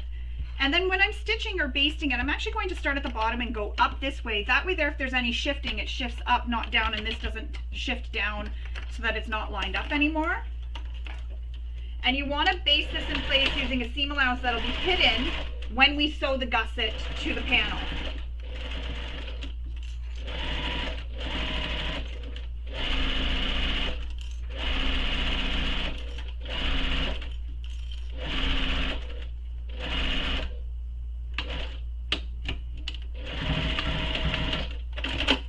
And then I'm going to repeat that on the other side. This time I'm sewing looking at the back.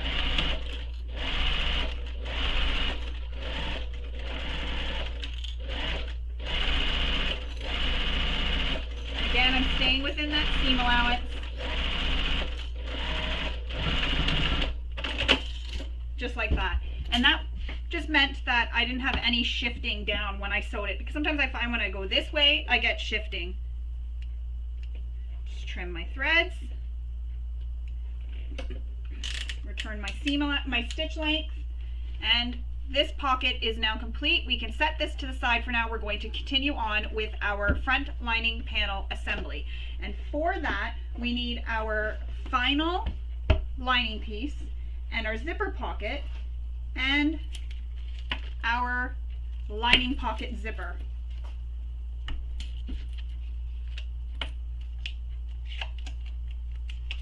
We also need, where is it, our overlay.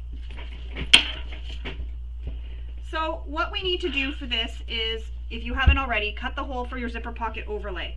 There's a measurement given in the pattern for where you're going to place this, so you want to place this at that mark that she gave in the pattern, and you want it centered. I'm going to use some double-sided tape.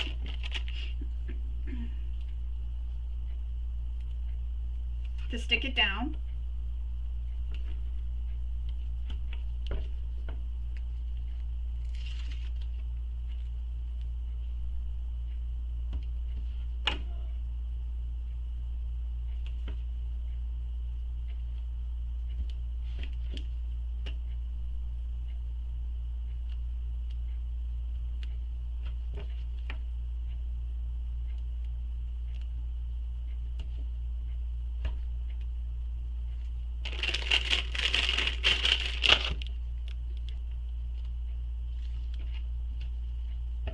And as you can see, like I said, it likes to stick to my nails.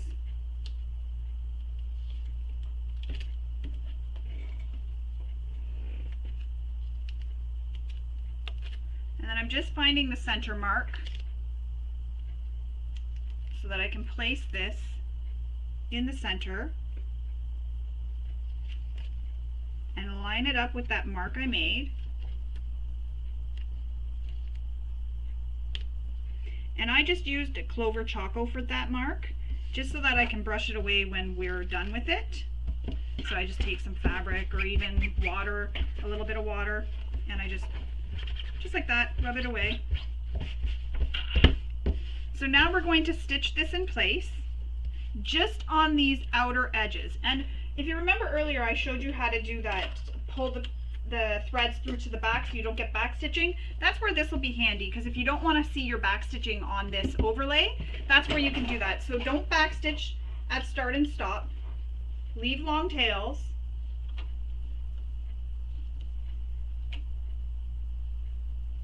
And we'll pull them through.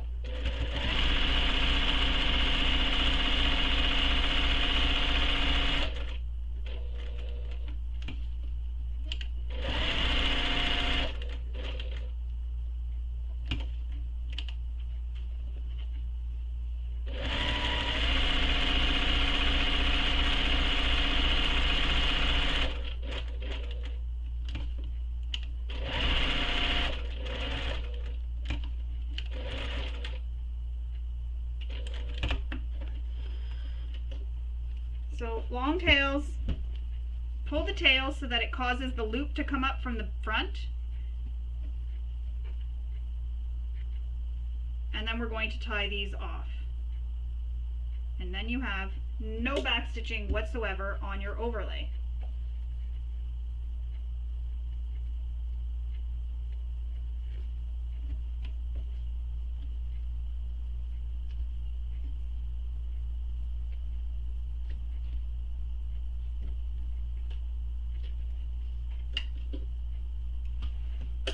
Now we need to cut the lining away from this zipper pocket opening.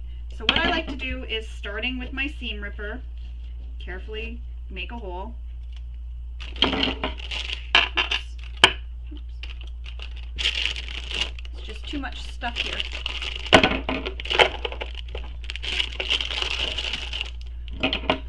So I've made a hole and ripped some of my interfacing out of the way, but that's okay. Now I'm going to cut this hole a little bit longer. And I'm using duckbill scissors for when I cut this opening away. This is just to make sure that it helps protect me from cutting that overlay, because as you can see, the bill is between the two fabrics. This is the bill of the scissors. I like these when I'm doing this, just makes it a little bit easier. And again, this doesn't have to be perfect because it's going to be hidden, but that's how it looks from the back side, and that's how it looks from the right side. We'll put this to the side for now. Now we need our B piece and our zipper. So the first thing we need to do is cut your zipper to the length given in the pattern. So she gives a length in the pattern. You'll want to refer to that for where it is. Then you're going to clip your zipper, or pin your zipper, so it is, the panel is right side up and your zipper is right side up, and you'll pin it to the zipper pocket, to piece B. My zipper is just a smidge longer, which is okay because this isn't one that needs to be 100% accurate. This length of zippers, if it's longer, it's okay because we can trim it. So that's how it is. We're going to sew this edge to the zipper. And she gives the measurement in the pattern for where you're sewing it, or how far.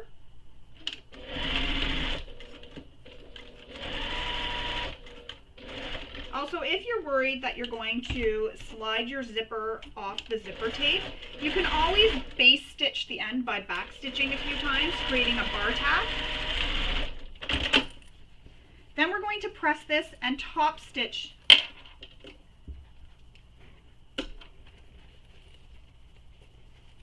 using the seam allowance given in the pattern, and I'm just going to finger press that and top stitch it.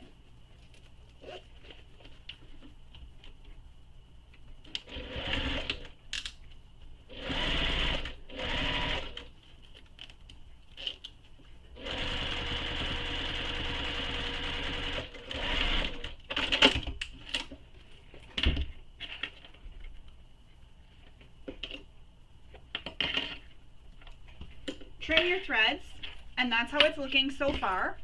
Now we're going to take this and lay it on your table again so you're seeing your right side of your piece B, and fold this up so the other end of the zipper, the long end of the zipper, meets up with the long end of panel B. So again, I'm going to lay it this way. So my zipper is down here. This is the right side of panel B. I'm taking this and folding this up. So now I see the right side of the zipper and the wrong side, and this is folded in half. Panel B will be folded in half. And then we're going to stitch this the same way we did when we added the first piece. Slide my zipper out of the way.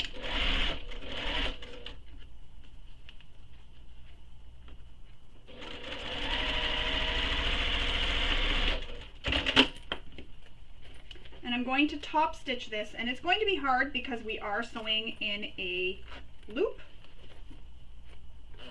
My zipper just came undone, so I'm going to stitch this one end, and then I'm going to put my pull back on. So I'm going to come back and put my pull back on. Alright, so I put my zipper pull back on, and I will link to a video in the description that shows how I do that using my zipper helper. So now we're going to top stitch that other side, and this is where you need to open your zipper, and that's why I stitched the ends, just to be safe. So I open my zipper so that I can pull this out of the way as I'm stitching. And now I'm top stitching the other side. And see, having the zipper open means I can pull this one side way out of the way, because again, we're stitching in a tube or a circle. Be careful of your zipper if you have a dangly zipper pull, that it's not under your presser foot or needle. And there we go. I top stitched. I'm not sure what side it was, but I top stitched both sides.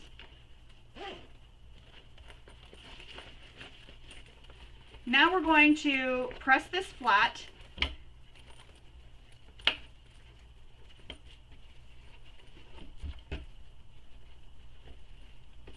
Just trying to get that. We're going to press this flat, and we're going to cut the bottom fold of the pocket.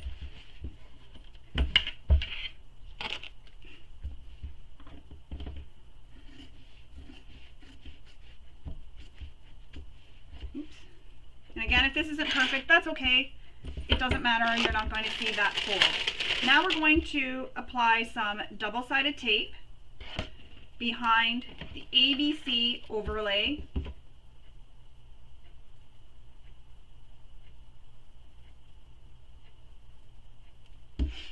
Actually, we'll put it on the zipper.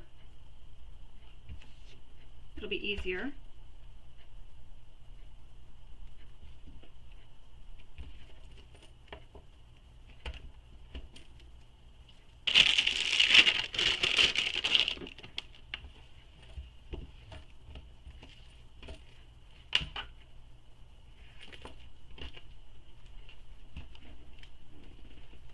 So keeping this like this, because this is the side that you want to be down. And the zipper really, it's not as important which way the zipper goes. I have mine going that to the closing to the right. You can have yours closing to the left. But you do want to center this in that zipper overlay opening. You want it to be centered. Once you have it centered, you're going to flip over your panel and flip this piece up. So the piece that was covering, so now you see the back of the zipper. I'm going to add some pins to keep this down out of the way. And I'm going to clip this up here so that this doesn't come down below where I'm stitching. Just like that. Now we're going to top stitch along the bottom edge here of the zipper using the seam allowance given in the pattern.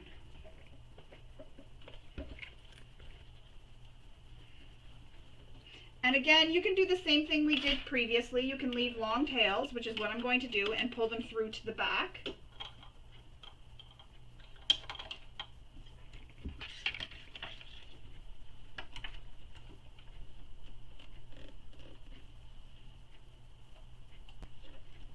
So I have long tails that I'll pull through to the back.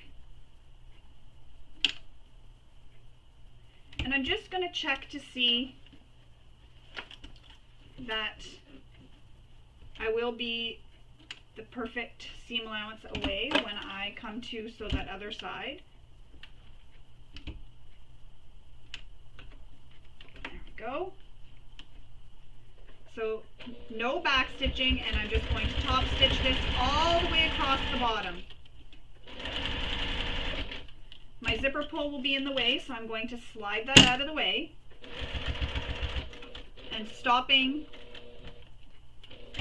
don't back stitch, pull long tails, and then we'll pull these tails through to the back. And what I said I did, same thing, as I mentioned before, what I was saying before is pull the back thread, and that creates a little loop from the front one coming through, and then you can just pull it through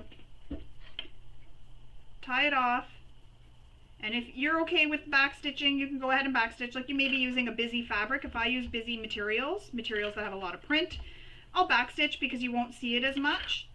But when I'm using something like this that's a solid print where you can potentially see the back stitching, I will do this, tie it off through the back.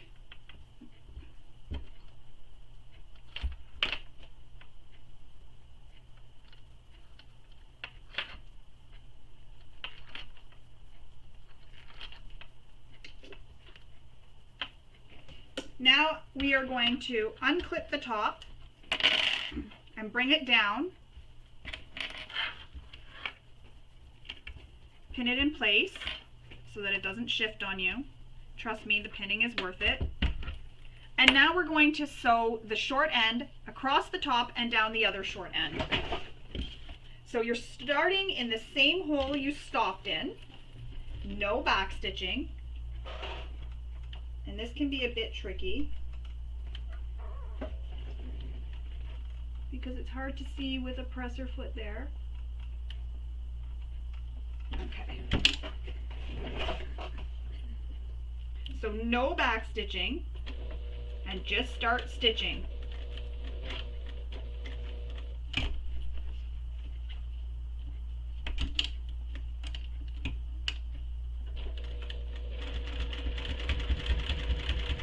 Approaching where my zipper pull is, so I'm just sliding it out of the way, and I'm continuing stitching.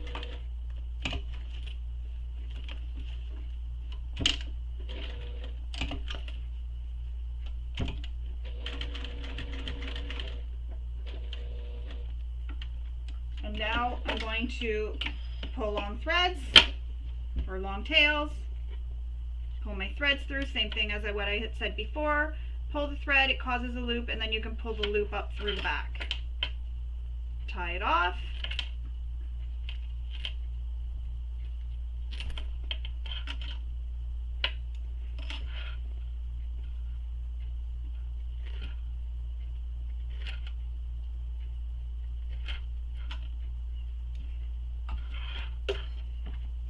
Now we're going to pin the edges. And there's going to be a little something different I'm going to do that I'm going to show you. Now, in the pattern, Kristen has us sew all 3 edges. However, I'm only going to sew the 2 short edges, and I'm going to leave the bottom edge open. And the reason for this is later, we do turn the bag through the bottom, because I'm showing you how to do the birth method here. We should turn the bag through the bottom and opening in the bottom. So when we do that, you birth it through the bottom, and then you can pull the bottom through the pocket later, pull it out and stitch it closed, and then you don't have that stitching machine stitch or ladder stitch that you have to worry about in the bottom of the bag. You can just machine stitch your zipper pocket, opening the bottom here closed with your machine. Nobody will see it because it's tucked into your pocket. So I'm just going to sew my sides, and I'm not sewing the bottom. And also make sure you move your panel out of the way. You don't want to sew your panel. So sewing the panel, or the zipper pocket sides.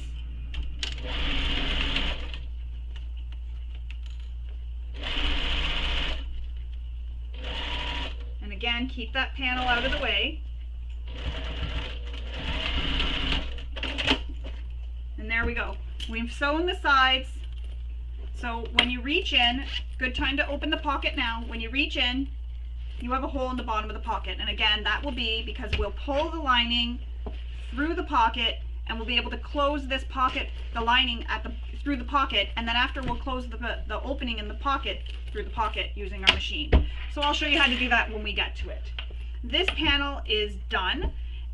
Oh no, sorry, it is not done. We now need to attach our key minder, and there is a measurement for where you're placing your key minder. So you want to go ahead and find that measurement and then place this. But when you're placing it, you're not placing it so these pieces are on top of each other. You're placing them so they're like this, side by side. And that just helps reduce the bulk in that seam. And then I'm going to baste this in place.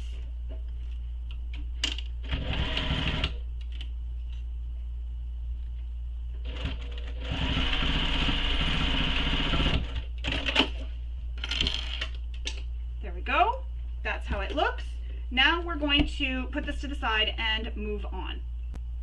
Moving on, we are going to create our gusset. So we need our gusset zipper, our four remaining zipper tabs, and that is 2 exterior, 2 lining, our D pieces, and E pieces. I'll put the E, leave the E off to the side for now though, because we will need those a little bit later. But you need the lining and the exterior. Excuse me, buddy. Excuse me. So, just going to put the gusset pieces off to the side. If you haven't already, you'll want to cut your zipper to the length given in the pattern for the size of bag that you're using, and install zipper pulls. And you want them to be installed so that they are facing each other. And again, I will have a link in the description for a video where I show how to do this. So I will link it below in the description. You can go and watch that and then come back and continue on with where you are in the pattern. So first thing we need to do is take the right side of the exterior zipper tab and place it so it is pretty sides touching against the right side of the zipper. And you want to clip that in place. And I know I'm using a solid fabric, but we'll pretend that this side here is the right side. So you're going to take the right side of the lining, or the pretty side, and place it right sides to the back side of the zipper tape. And I'm just going to clip here on the bottom edges like that, just to help hold everything in place. So again, right side, pretty side of the exterior zipper tab against the right side of the zipper, clip it in place. And then you're going to take the right side of the lining and place it against the wrong side of the zipper. And this creates a zipper sandwich. So if you look at it and you move your zipper out of the way, the pretty sides of the 2 zipper tabs are touching.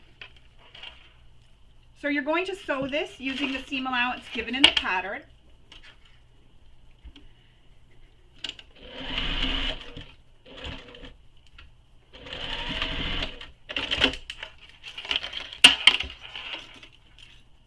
Do this for both sides. No. Leave the plastic alone. Then we're going to take the zipper tabs and press them so they are wrong sides together. And you can go to your iron and press them, but I'm just giving it a finger press. And we'll top stitch this.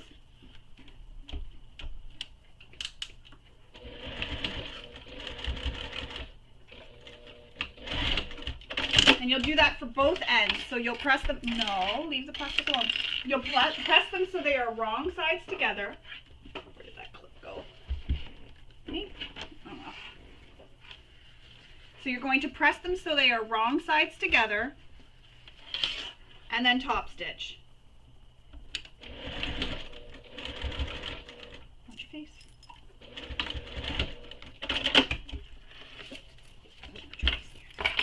Trim your threads.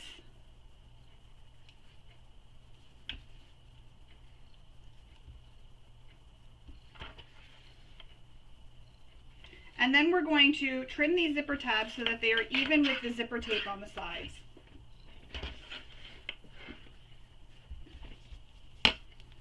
So you can use your rotary cutter. It's the same thing we did before. You can use your rotary cutter and ruler for this.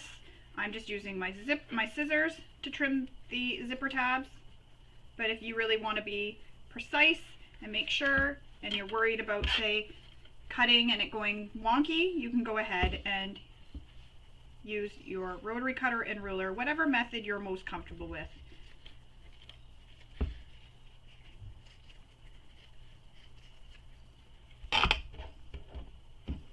Yes, I see you.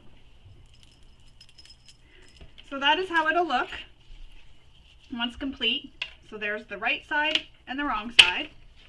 Now we need to mark the center of our zipper.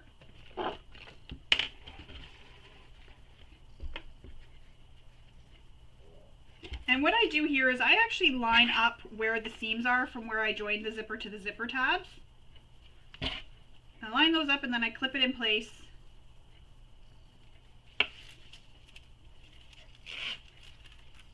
And I know that it's all even because I used an accurate seam allowance. Sorry, buddy. Sorry.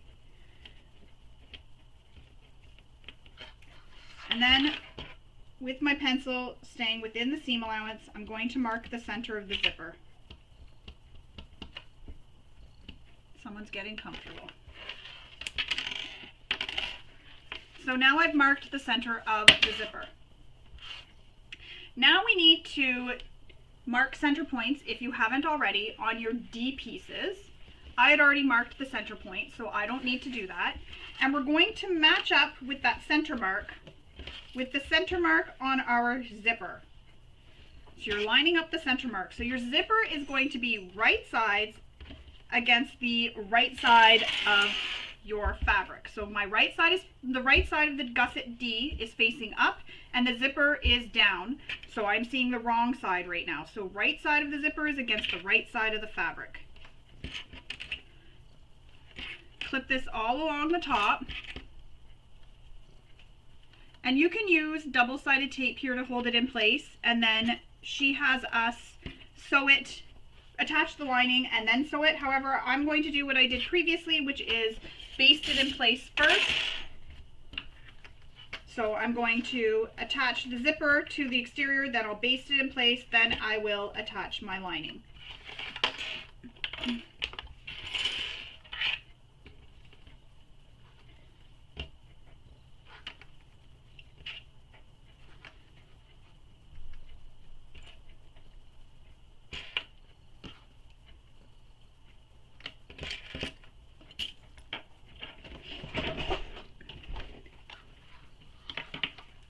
So there is also a mark you need to be aware of, where you need to start and stop. And I had already made that mark on my gusset, so I'm just going to transfer that mark to my material so I can see where to start and stop. And then when I sew the lining on, I'm actually going to flip to the other side and sew on top of the stitches I made originally.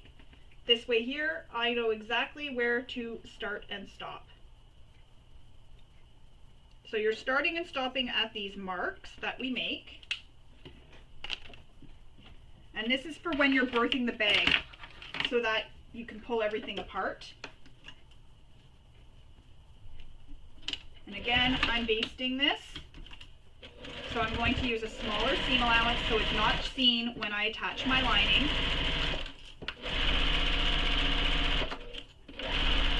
You can tell my gusset's hitting her and she's just letting it go underneath her.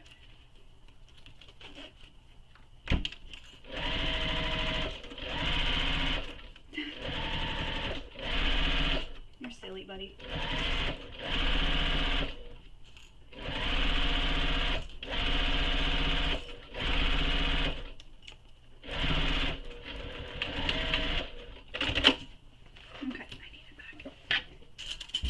Now I'm going to attach my lining. So what she has you do in the pattern is use double-sided tape to attach it. I'm not using that. And then she has you do the lining, add the zipper. Oh, I ran out of bobbin. I need to go back and sew this because I ran out of bobbin. So I'm going to go back and do that. I'm going to go finish, get my bobbin wound, and then restitch the rest of this. Didn't realize I ran out.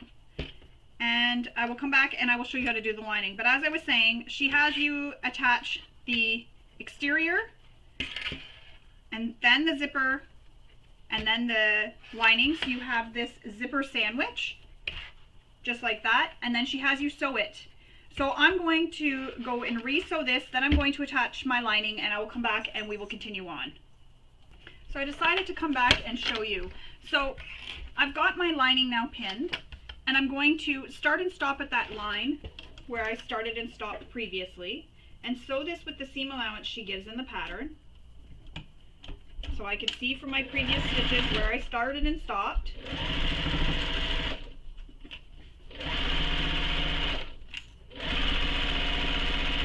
And that's what I mean by I'm sewing on the opposite side, on the back side of the fabric, on the exterior. So I've turned it over so I can see these stitches. When I approach my zipper pulls, I'm going to slide them out of the way.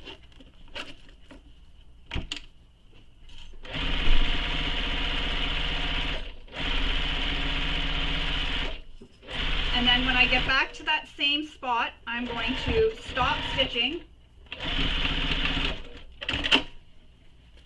I'm just going to stitch over this a little bit because it kind of went a bit wonky there. But just to fix that seam allowance. There we go. Seam allowance is fixed. Now we're going to take these and press the panels so that they are wrong sides touching. And because I have used a faux leather on the one side, I can't press on that side, so I'm going to press this from the wrong side, so on my lining side, and I'm going to go to my iron and give this a press so that it gets nice and flat, and then once we have it pressed, we're going to top stitch this. So I'll go press and come back and we'll top stitch. Alright, so I've pressed from the lining side as best I can, and now I'm going to top stitch this, and we have to start and stop again the same distance we did when we attached these panels. So I'm just going to take my Clover Choco and make the mark. It's all the way at the bottom of that. So I know where to start and stop.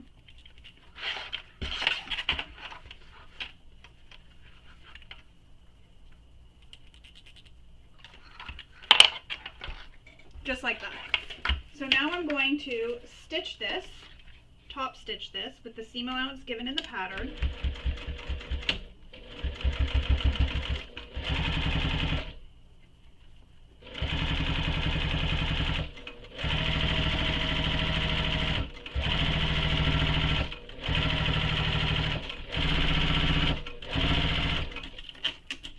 Just sliding my folds out of the way so they don't get in the way.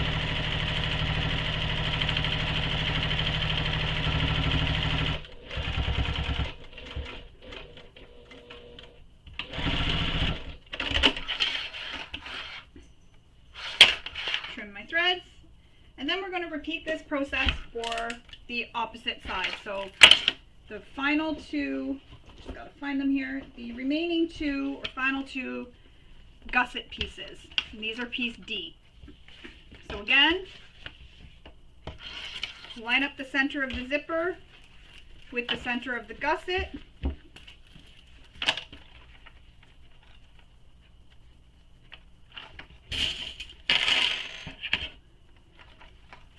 And if you're using the same method as in the pattern, you will then pin the exterior, so right side of the zipper against the right side of the exterior. You'll pin it all the way across, and then you'll add the lining, which is right sides against the wrong side of the zipper. And then you will sew this in place. And I'm just noticing that my edges here aren't lining up, so I'm going to shift this a little bit, because you want your edges to line up, the sides to line up, so that everything lines up in the end.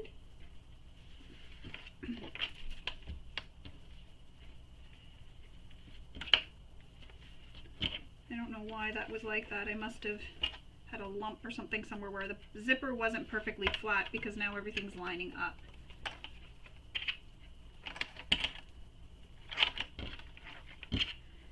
So for me, what I'm going to do is baste this in place, because I'm not using a double-sided tape here to hold all the layers. So I'm going to baste it, and that's just going to prevent the exterior from shifting while I'm sewing. And again, starting and stopping at the same mark, at the mark you made. And because I can see it here on this side where I started and stopped before, I don't need to make another mark. And my basting stitch is smaller than the seam allowance, so it's not seen when I attach my lining.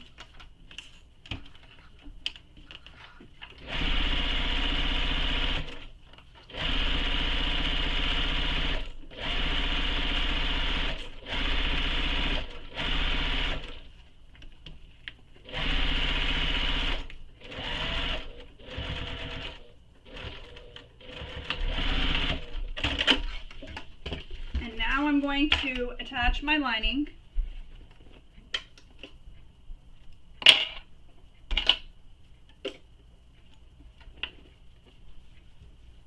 And this is where you're going to line up those corners on the sides, and then line up your center point, because you want everything to line up nice and neatly when you stitch this all together. And I'm going to stitch on this side now. I'm going to flip it over and stitch on the other side so that I can see where I started and stopped stitching, So I could start and stop stitching at those marks as well.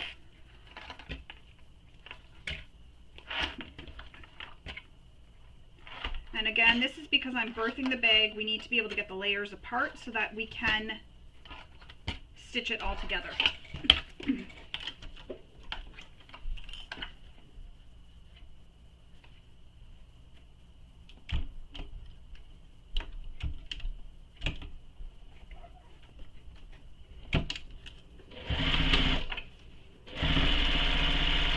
And when I approach those two zipper pulls, I will move them out of the way so that I don't accidentally hit them.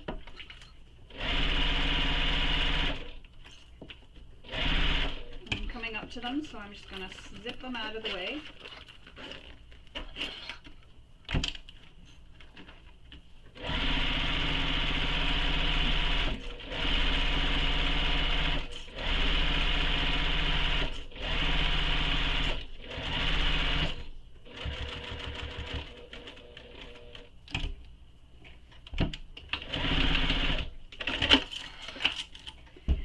Same thing, we're going to take this to the iron and press it so that it is wrong sides together. So I'm just going to put some clips here and press this, but again, I'm pressing from the lining side because I'm using a faux leather on my exterior and I don't want to burn my faux leather. So I'll press from the lining side. I'm just adding some clips. I may have to remove these so my iron can fit in there, but I'm just adding some clips to hold all the layers together. And they'll stay on there for while I'm sewing too.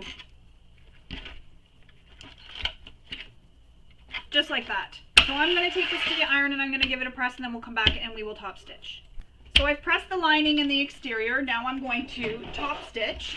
And again, I'm going to start and stop at those marks, or where I started and stopped sewing previously.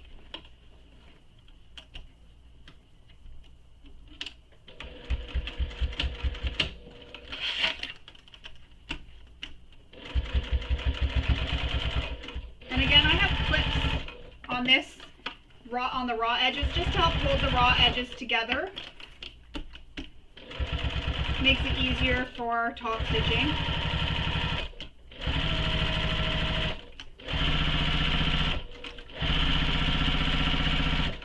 Zip my zippers out of the way.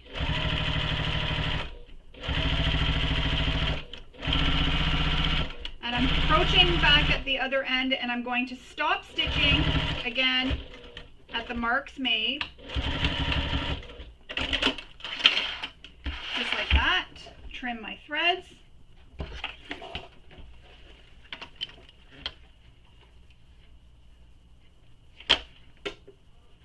Nope, I missed one. On the other side. Good. Now we need to trim the zipper tabs so that they are even with this side here. Just like that.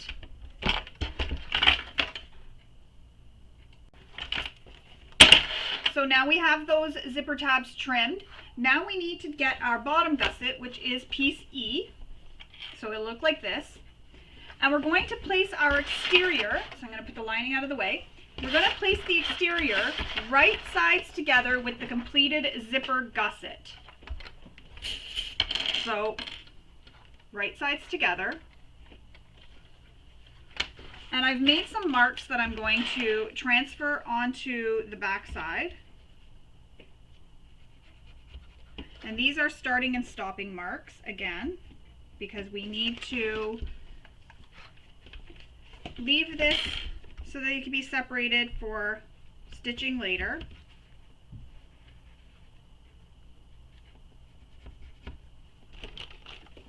Just like that. So now we're going to clip the exterior E gusset pretty sides against the zipper gusset.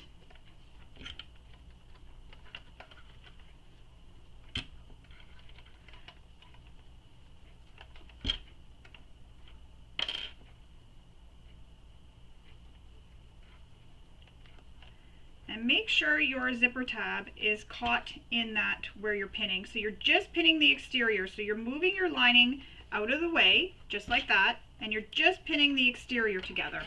And again, make sure that zipper tab is in where you're pinning as well. So just the exterior has been pinned together here. Now we're going to sew across this using the seam allowance given in the pattern and starting and stopping at that mark that we made. So make sure your lining is tucked down out of the way. You don't want to sew the lining at all. And if you were at a top stitch length, switch back to your regular length. For your stitch length, I meant to say. I'm just making sure everything was pressed nice and flat and that my lining is staying out of the way. So just keep checking that your lining is tucked down out of the way.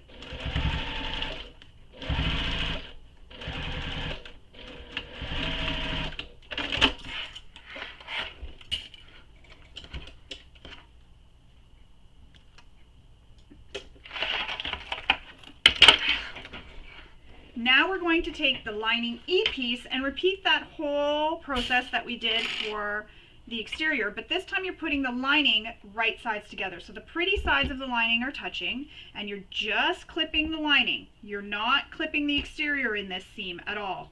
It's just your lining.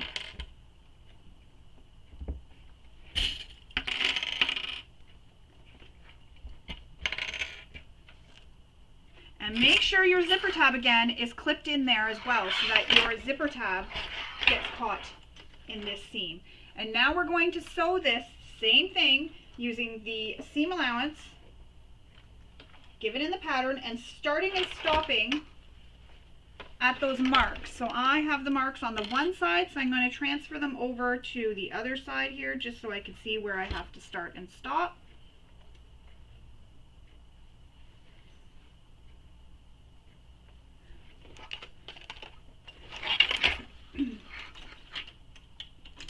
And I'm sewing so I can pull my exterior out of the way this time, because sewing it the other way, it's not like the lining where it's a little bit less bulky. This time I have it so my exterior is up. I just find this easier, but sew it however you find easiest for you. I just find because the exterior is so bulky, when I'm sewing it so that it's against the bed of my machine, sometimes it's a little bit harder for me. Trim your threads.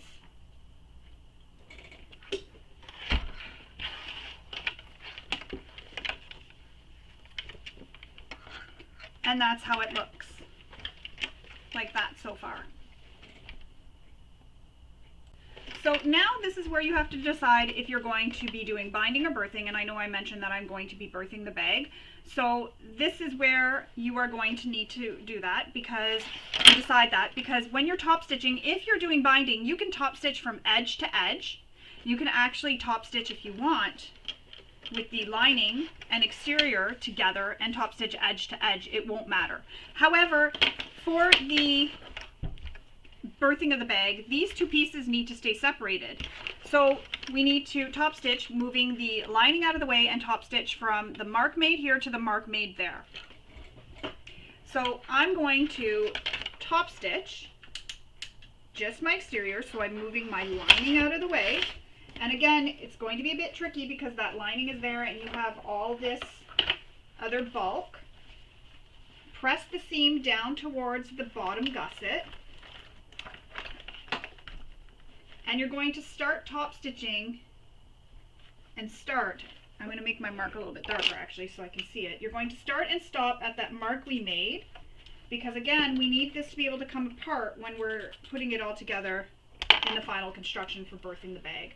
So starting and stopping at those marks you made, start top stitching, and again, make sure that lining stays out of your way. You don't want the lining caught in this seam at all.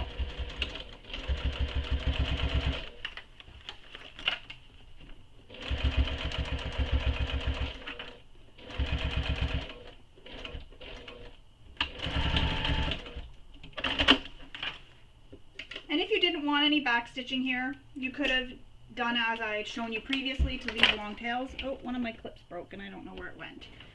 Now we're going to repeat that whole step for the lining, and this time moving your exterior out of the way. Press your lining down towards the bottom, so press it, the seam down towards the bottom, and you want this lining or this exterior out of the way. So Fold your exterior out of the way. And top stitch this. Again, starting and stopping, I gotta make the marks because the marks have gone away. Starting and stopping at those marks.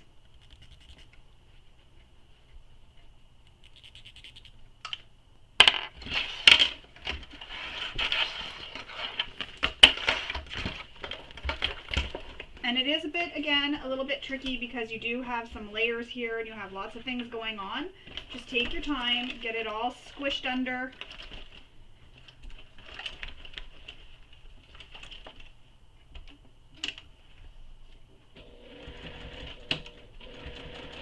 And just as you're going, go slowly, ensure that the lining is down and the exterior is not in anywhere of your seams that you're sewing.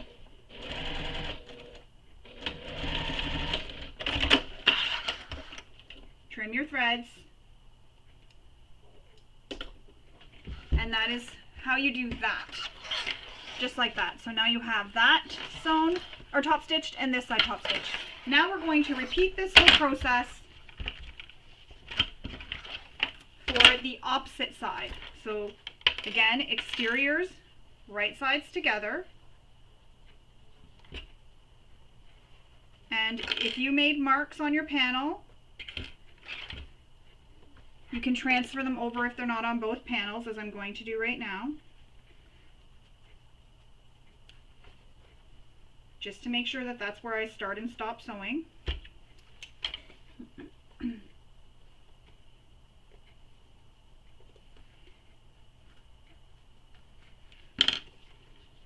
And I want my zipper tab, my exterior zipper tab, to be caught in this seam.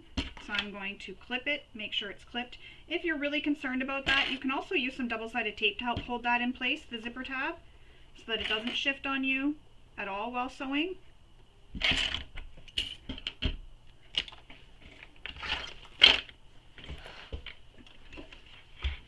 So I'm going to sew this with the seam allowance given in the pattern,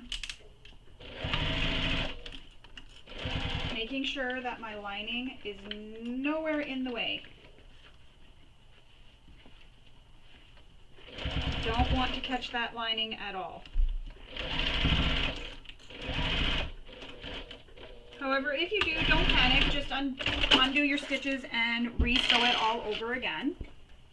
Now the other side, you're going to end up flipping it so you're seeing your lining. And then you have this piece. Make sure it's not twisted, but it kind of creates like a little loop in the middle here to bring this up to this side. So I'm going to clip this in place, and again, same thing we did previously. Clip it in place. I'm transferring those marks right now, so I know where to start and stop sewing. And this is where I'm not too concerned about how much of my pencil is shown, because it is inside the bag where nobody will ever see. It's only when I'm doing this on a part where it may show in the seam, for example on my zipper, I really make a small little mark, maybe only 1/8 of an inch, depending on the seam allowance. So now I'm going to sew this with the seam allowance given in the pattern. Again, keeping the exterior out of the way, making sure that zipper tab is in this seam as well.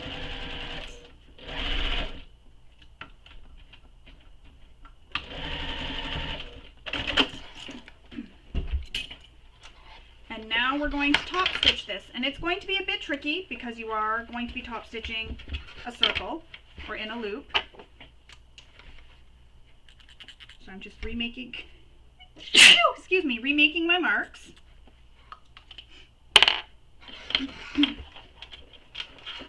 Pulling my lining out of the way because you don't want to catch the lining here.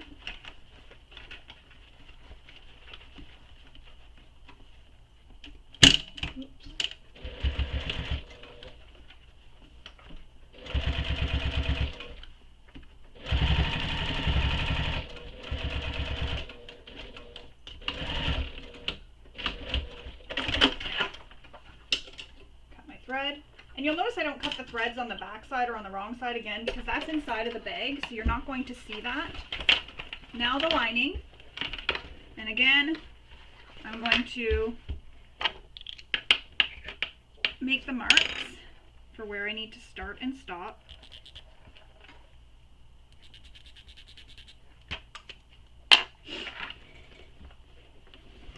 Get your exterior out of the way.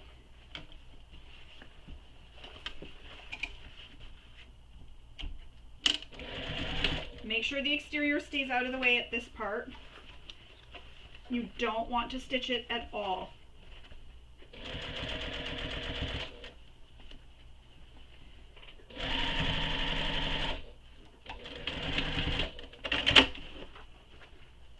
And now you have both edges, or both sides, stitched and top stitched and ready for a bag that will be turned through the lining. And again, if you're doing the birthing method, you can top stitch this straight across. You don't have to worry about it at all. So that's how the gusset looks when it is done. Now we need to make some center marks. So to do that, I'm just going to turn this wrong sides out. You're going to line up these seams where we stitched. So I line up where the gusset, bottom gusset meets the zipper gusset. Oops. I line up those seams just to make sure everything is nice and even. And I had already made my center mark, my marks on these panels. Like I already have the center marks here. So I'll know when I go like this, that's where my center is. I have a center mark here. And this is just a good way to check to make sure though that everything is centered. And then a center mark on both sides. So now I can unclip this here. And then you're going to take those marks that we made, and you want to make marks on your side. So you're going to take those center marks on the bottoms and line them up.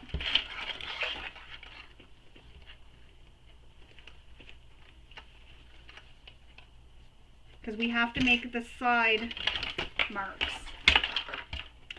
And I'll show you how to do that. So I'm lining up these marks that we made on the tops and bottoms. And then I'm just going to clip this here for now.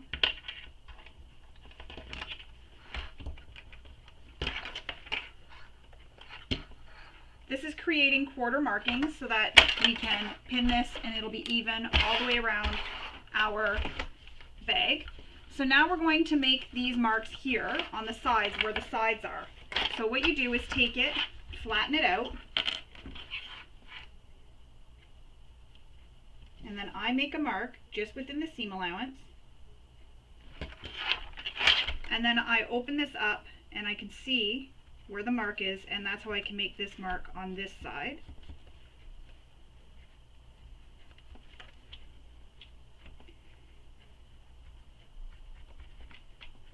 And here I'm using a pencil again on the wrong side. It's not going to be seen later, so that's okay. It's inside, but when I did it on the right sides of the fabric, I just have it so that it's a small line within the seam allowance. You're never going to see it when the bag is complete.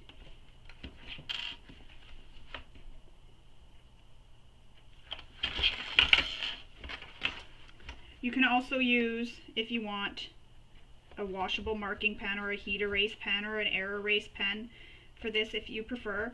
I just like this so that when it comes time to press anything, I don't lose my marks.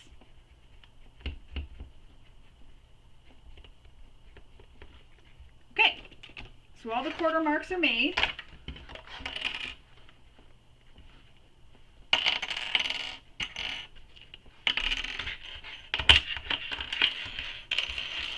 So all the quarter markings are made now.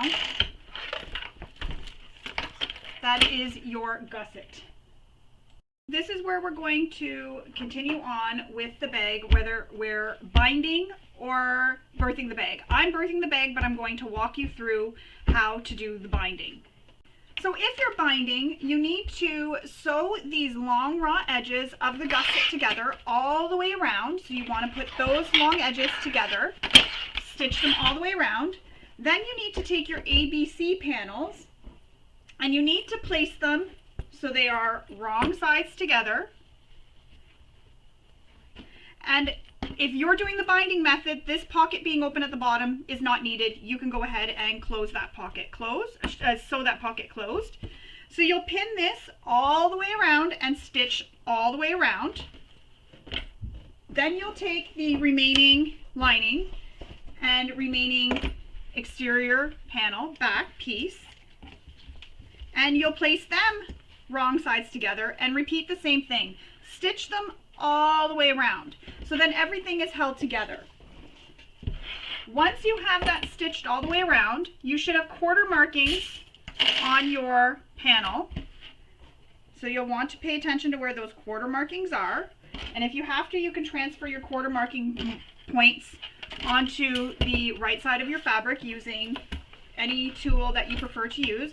If you're like me and you're using pencil, keep it within the seam allowance.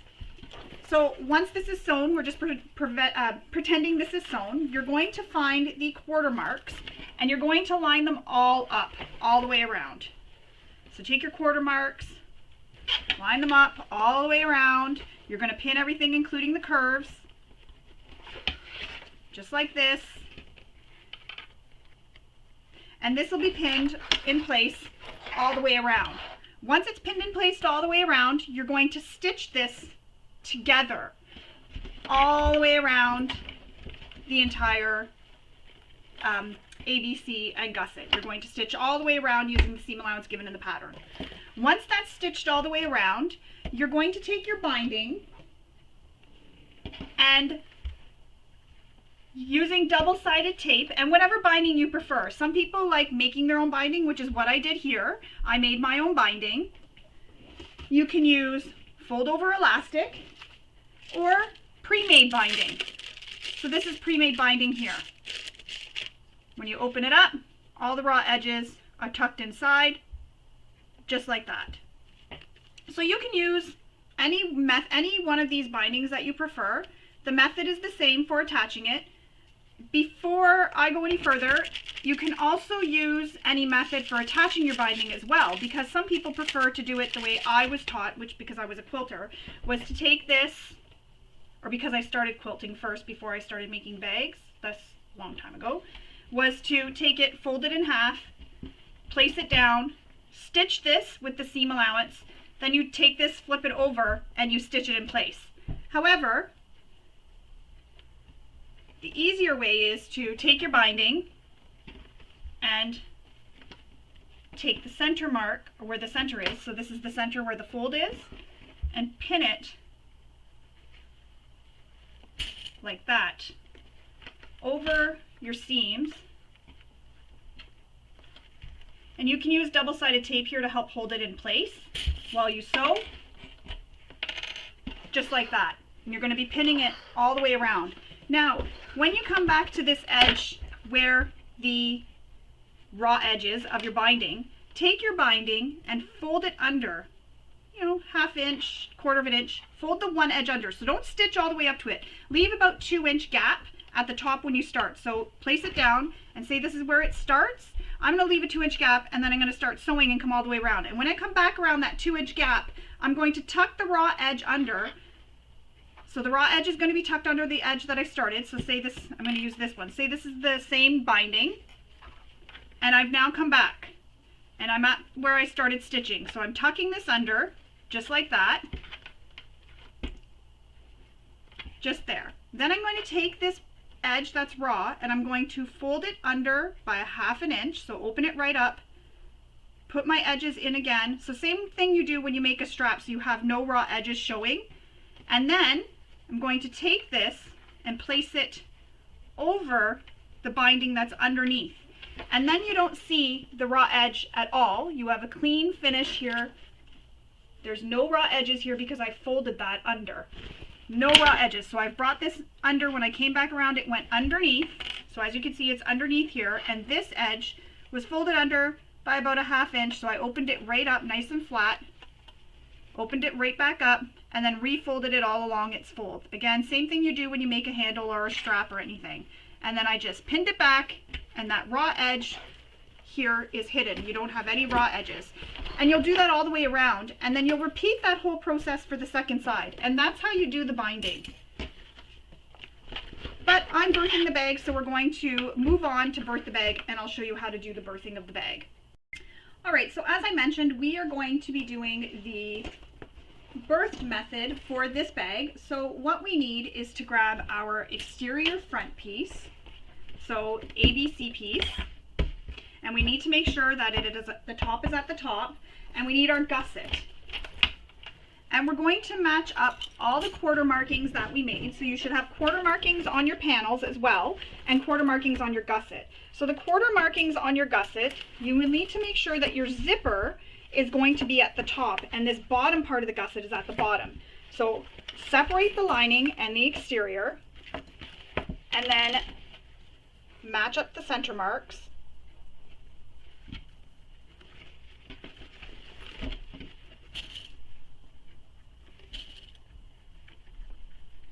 All the way around. And you know what, my fleece stretched a bit, so I'm just a little bit worried that it will make my seam allowance not as accurate. So I'm just going to trim it. And again, my fleece is in my seam allowance, and I'm okay with that because my machine can handle this bulk. If your machine can't, you would have had it cut out of your seam allowance, or maybe you're using a different interfacing. You're using foam here or Decoville, whatever you chose to use. There's no right or wrong. It's your personal preference for what you use for your bag. So again, matching up that center mark all the way around, and I just clip a few clips there, and then take it and match up the center marks here, or quarter marks, sorry.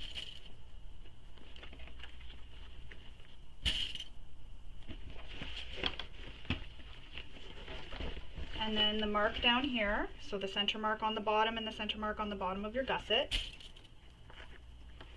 Clip it.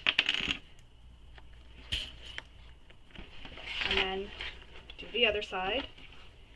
And then once you have this all clipped at those 4 quarter marks, you're going to clip it the rest of the way around. And I do use a lot of clips.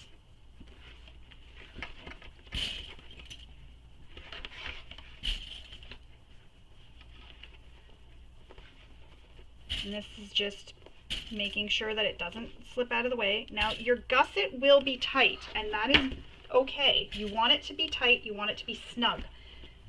What we're going to do to help this ease through the curves is we're going to make some snips within the seam allowance into this curve.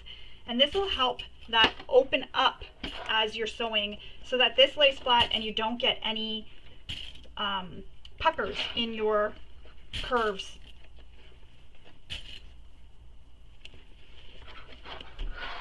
So we're clipping all the way around, and I like to stand up so I can see this bird's eye view, I guess you can call it, or from the top view down, so that I can see what I'm doing as I'm clipping when I'm clipping a bag this size.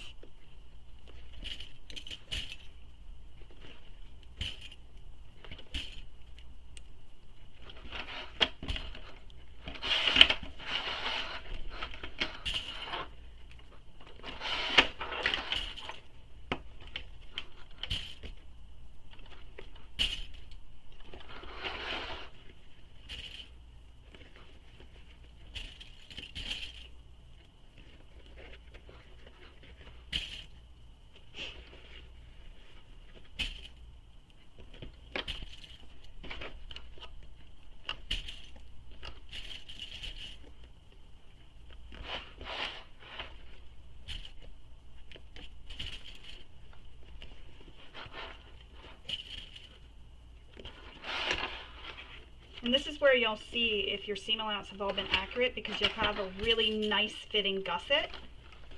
My gusset is fitting beautifully right now.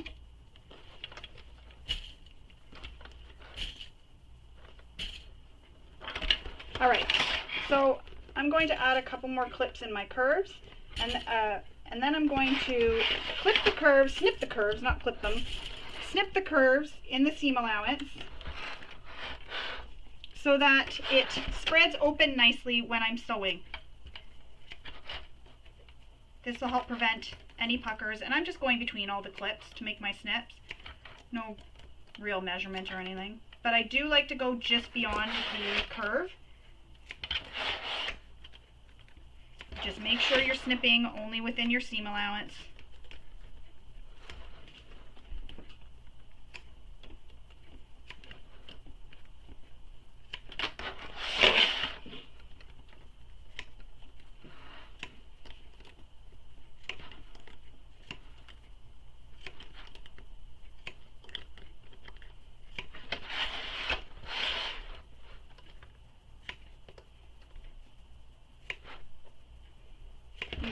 this is going to do is help us ease around those curves so that you don't get any puckering. And if you're like me, I often don't do this when I'm filming a tutorial. I'll just sew the curves without snipping. Go ahead and do that if you're feeling brave enough to. So now I'm going to sew all the way around the exterior gusset and the exterior panel using the seam allowance given in the pattern.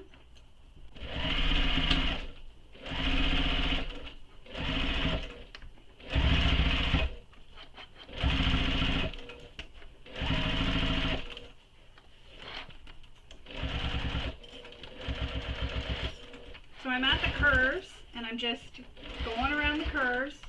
And if you're not confident with sewing curves, what you can do is take a stitch, lift up your presser foot, pivot slightly, take another stitch, lift up your presser foot, pivot slightly, take another stitch. And do that until you're all the way around your curve, and that'll make sure that you keep a nice even seam allowance in those curves.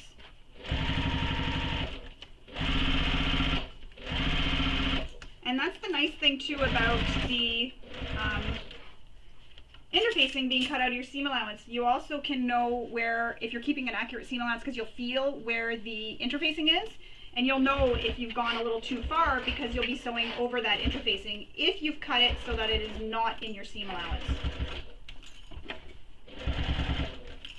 Also, it helps with reducing the bulk, making this a much easier sew.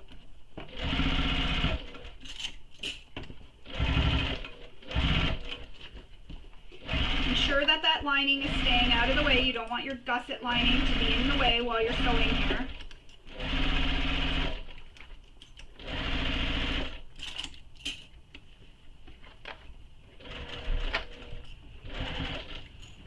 And I'm just going around this curve again, coming up to my last curve after this.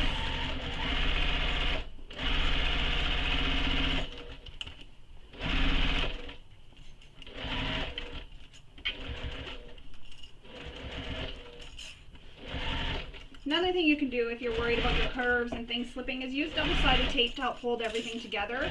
Just make sure the double-sided tape is within the seam allowance.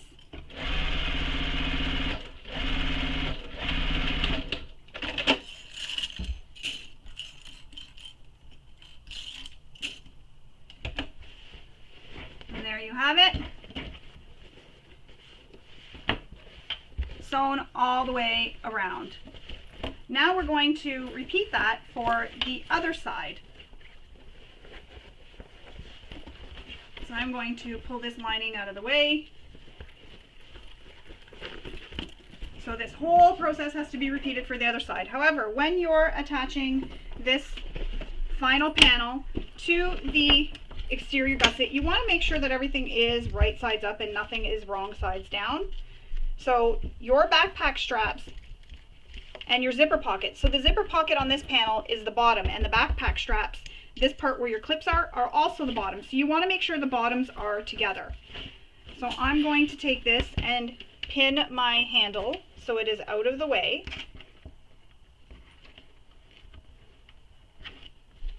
I'm going to clip my strap so that they are out of the way. So see, I'm holding it up. So I'm just taking this strap, the nylon part of the strap, or the, if you use seatbelt webbing, part of the strap, and clipping it so that it's clipped out of the way. And when you're pinning, you don't want to pin with your pocket, so move your pocket out of the way as well.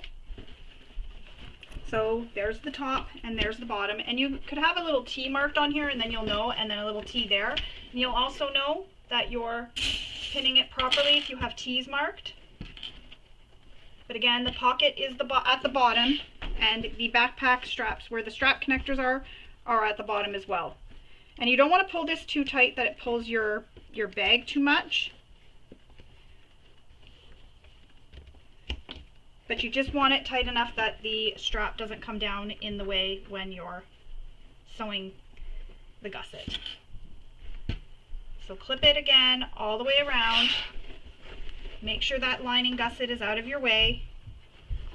You don't want the lining gusset in the way at all.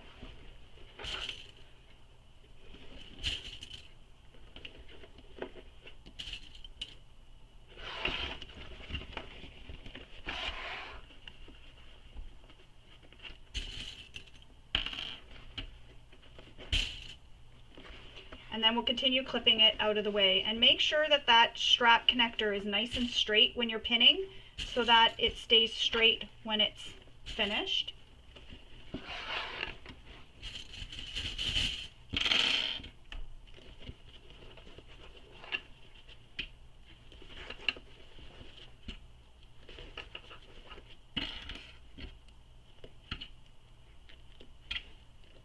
And I, again, am using lots of clips on the curves to help hold it in place. I don't want anything shifting on me.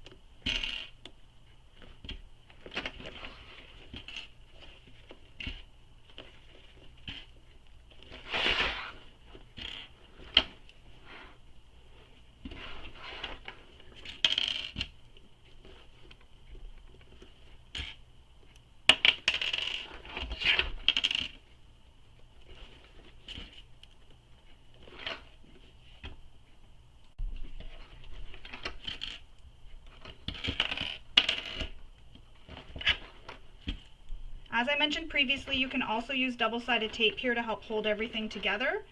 And I'm at this where this pocket is, so I'm just pushing it out of the way so that I don't catch it in the seam when I'm sewing. And when I do go to sew this, I'll make sure that I'm pushing that out of the way as I'm sewing. If you do catch it, not totally the end of the world if your machine can handle the bulk. And it's not really the end of the world either, because we did cut a lot of the bulk out of the seams by not having the interfacing there. But just leave it out of the seam allowance if you can.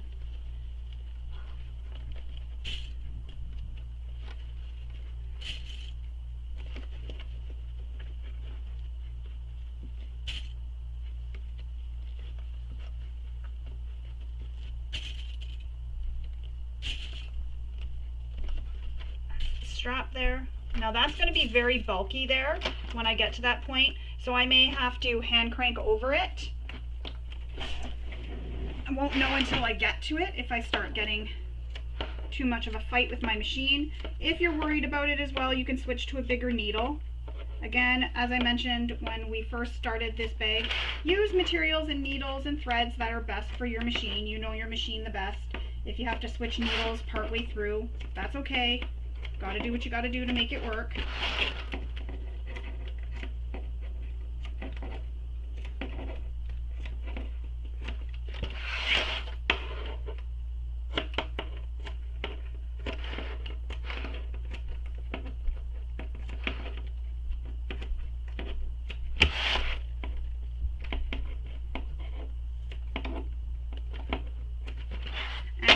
Clipping the strap out of the way as well will make sure that you don't hit any hardware when you're sewing.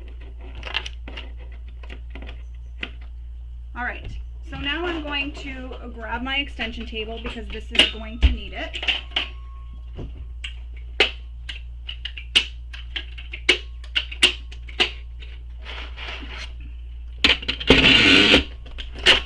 I'm going to do the same thing as I did when I sewed the other side, sewing this with the seam allowance given in the pattern and going all the way around and backstitching at start and stop.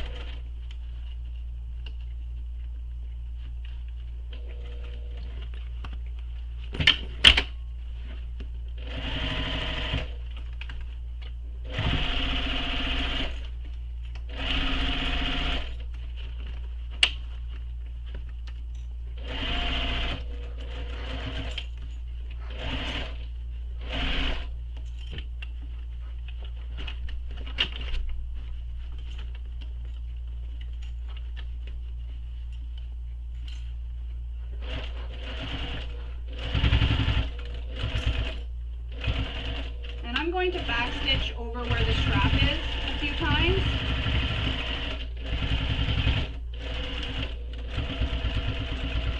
Just for extra security. Don't want those coming out. You can even go back after and do a basting stitch across the bottom there. And when we trim the seam allowances, don't trim where the strap is. Leave that area long.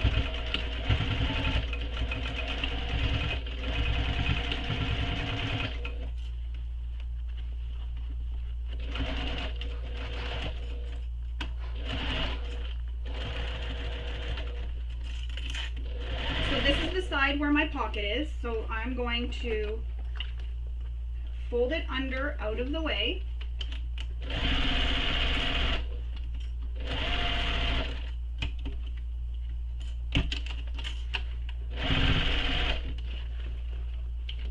Just made sure that it's still out of the way.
Move this out of the way for now. So now we have both exteriors attached. I'm going to go back where I said I would with the, oh, I gotta find where it is, where the strap connectors are, and I'm going to stitch over that just within the seam allowance. I'm not going to trim this when I trim down my seam allowances, so this is just an extra bit of security here. And it's quite bulky, so if your machine struggles, you don't have to do this. You could just hand crank over it, but you don't have to do that. That's just a little extra step just to help make sure that these stay secure. Alright, so with pinking shears, I'm going to trim my seam allowance down, and there might be an area that's kind of bulky that might pinking shears may have a hard time. Sometimes I have a hard time because I'm not super strong in the hands to trim everything with the pinking shears. I feel like I have to really push with them. So I just use my regular scissors when I get to those bulky areas. But I like the pinking shears because they help with the curves, where the curves are, so that you'll get nicer curves.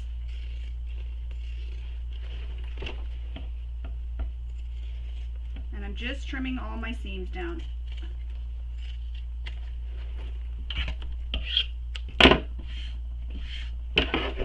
Stand to do this. So I'm going to move this pocket out of the way.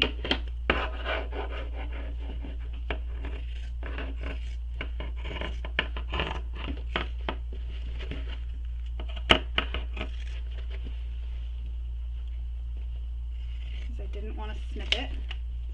And I'm coming up to where my strap connectors are, so I'm just trimming up away from them, leaving that there. I'm not trimming them at all. I'm leaving them there. I want that to stay long so that they have the extra strength and security there where I stitched. And they won't pull out of the seam. I found sometimes when I would cut that seam where my strap connectors are, that over time they would pull through. So now I just trimmed and I went up, over, so that I kept that seam where the strap connectors are. Now I'm going to trim the seam on the other side, and this is where it's a bit bulkier and harder to cut with my pinking shears because there is a lot of bulk here because of this front pocket.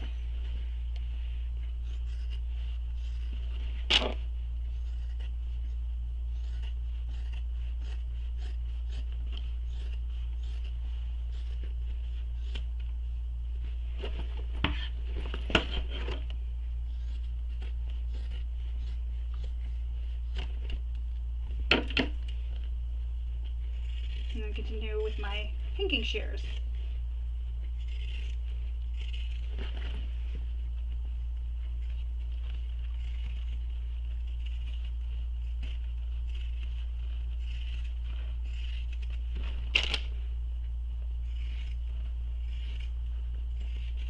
Now, before you trim your seam allowances, you can turn the bag right sides out and check to see if you're happy with all your stitching. And if you are, then you can continue with trimming your seam allowances. If you're not, you can unpick the seams that you're not happy with and then go back and just re-stitch them. So say you got a little bit of a pucker or something somewhere, you can go ahead and go back and re-stitch that area. So undo the stitches and then repin and re-stitch in place. Even when you've done, if you've done like me and you've trimmed your seam allowance already, it's not the end of the world, you can still go. So I'm just going to check my corners here by poking out my corners just to make sure so I don't have to turn completely right sides out. It's a lot of work on my hands.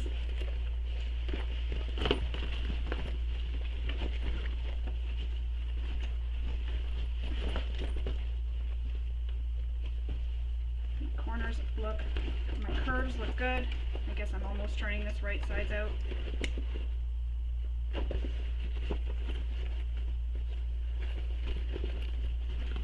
Curves look nice. I'm happy with it.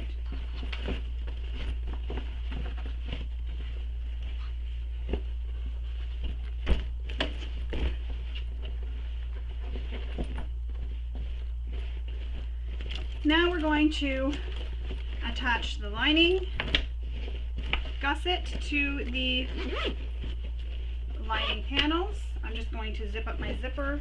I'm going to leave it open a little bit at the top here.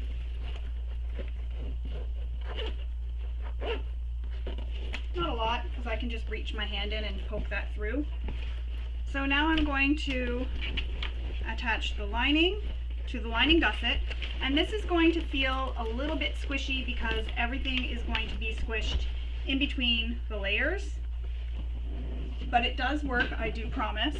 So this is where you need to figure out which panel is going on the front and which panel is on the back. So this is my back right now. I know because it's this side here. My shoes make funny noises when I move. So this is the back panel, and I want my device pocket to be back there. So I'm going to clip all the quarter marks again. Same thing as we did for the exterior, clipping all the quarter markings.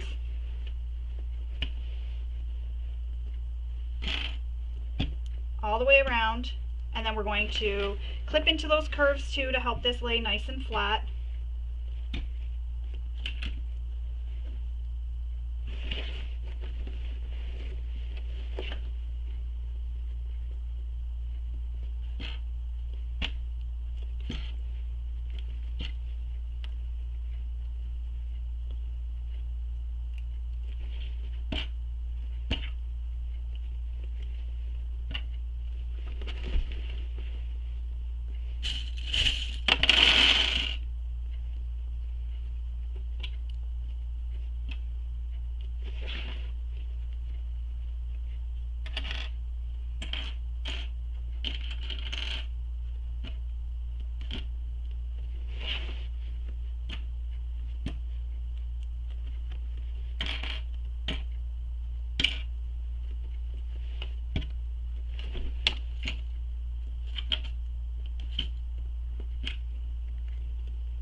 Making sure when you get to that part where the gussets meet, so the base gusset meets the zipper gusset, make sure that that's folded all nicely and it's not poking inside or anything. You want to make sure it stays within the seam allowance.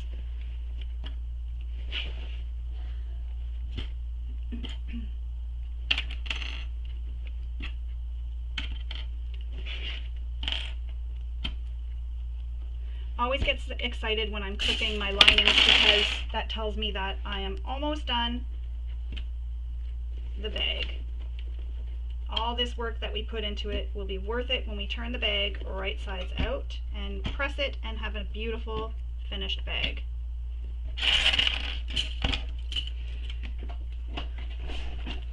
So same thing as before, clip into your seam allowances. Clip into the seam allowance just slightly on the gusset on the curves.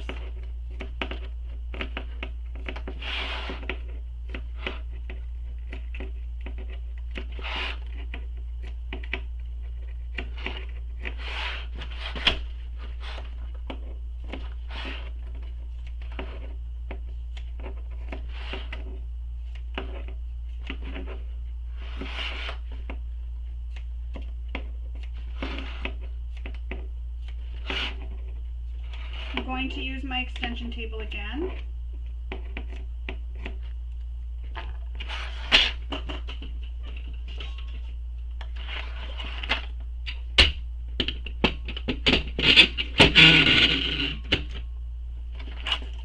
And we're going to sew this with the seam allowance given in the pattern.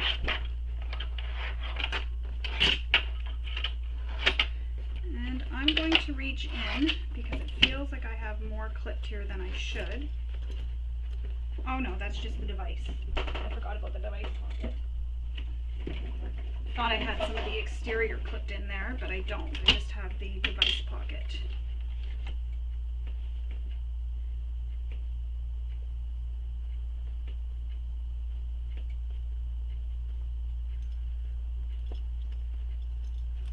Oops.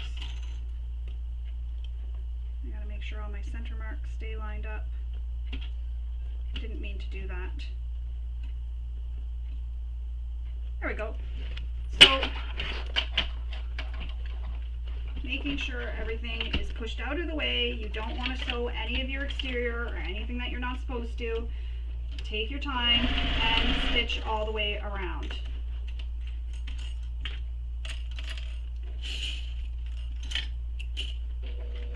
And I'm at the part where the gusset bottom meets the gusset zipper, so I'm just making sure those stay folded together the way they should.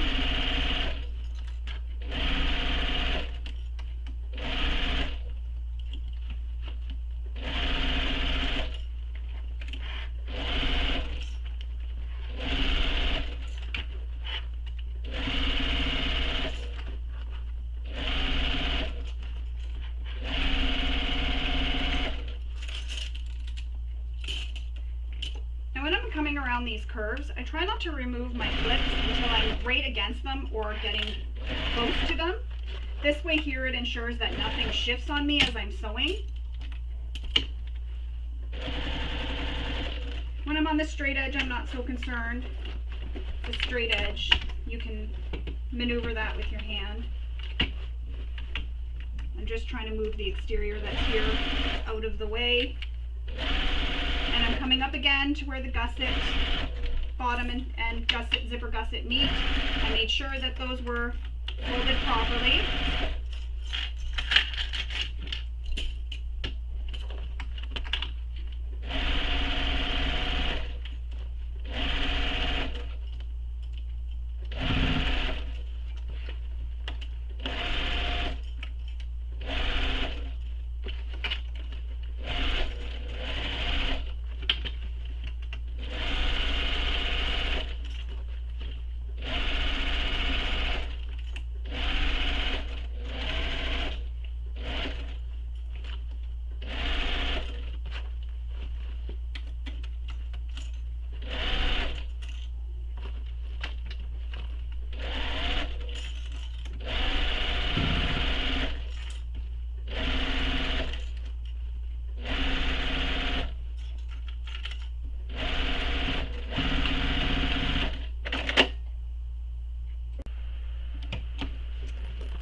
Okay, now we have that first lining sewn to the lining gusset. I'm going to remove my extension table for now. And now we're going to repeat that process, but we have to reach inside the bag first and turn this right sides out. So you can just pull it from the bottom. And then that'll expose the remaining lining.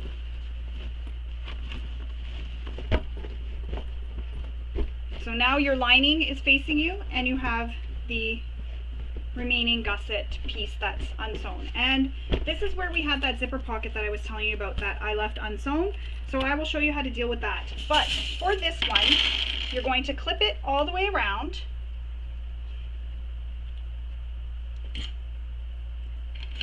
Same way as we did before.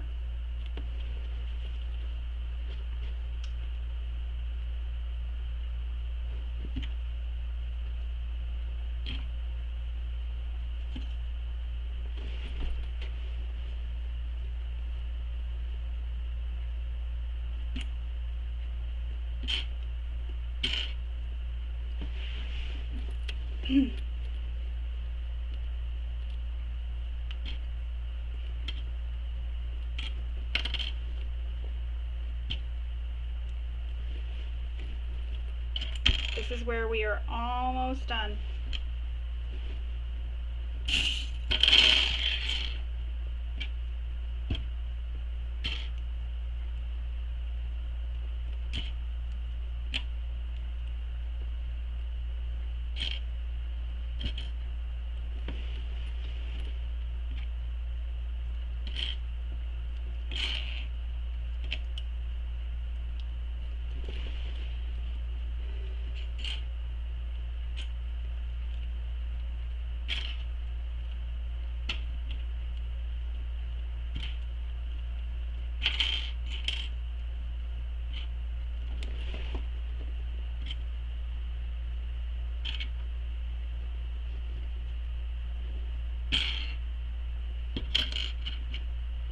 And don't forget, when you're at that area where the bottom gusset and lining zipper gusset meet, so see how there's a space here and they weren't sewn together? Just fold it so that they're folded the way they would be if you had sewn them all the way across.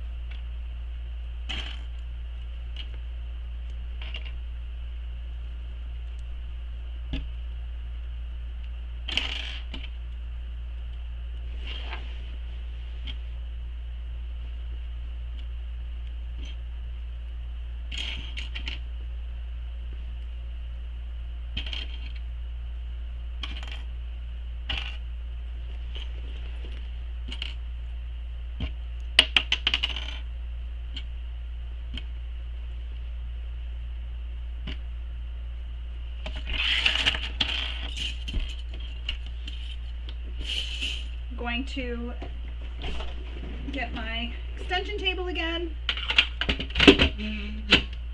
and sew this all the way around using the seam allowance given in the pattern. Just want to move everything out of the way, reach up in here, move it out of the way.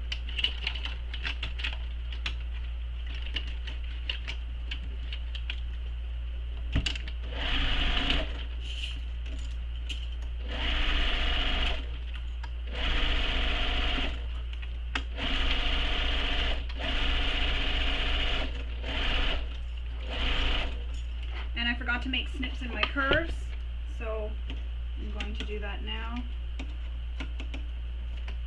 Do that as I approach the top ones. I'll do that at the top when I get up there.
Again, where the zipper gusset meets the bottom gusset, making sure that stays nice and flat. Now I'm at coming up to this top curve, so I'll snip my snips. Just be careful when you're doing this to keep your hands out of the way. I have cut my finger before. shame to admit that.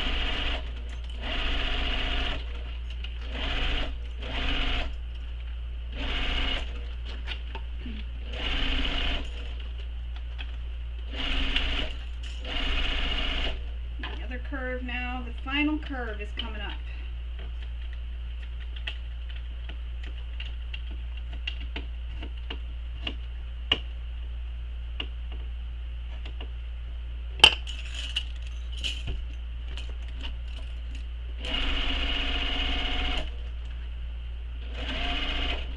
And this is where my key minder is, so I'm going to back stitch over the key minder. And again, when I trim that seam allowance, I'm not going to trim where the key minder is. It's not going to have as much stress as a strap connector would, but still it's good to have the extra security.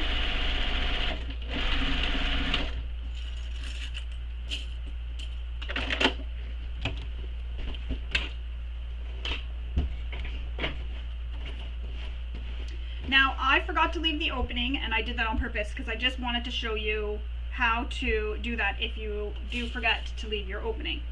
So what I do when I do that is I find where the curve starts, where it starts and stops curving.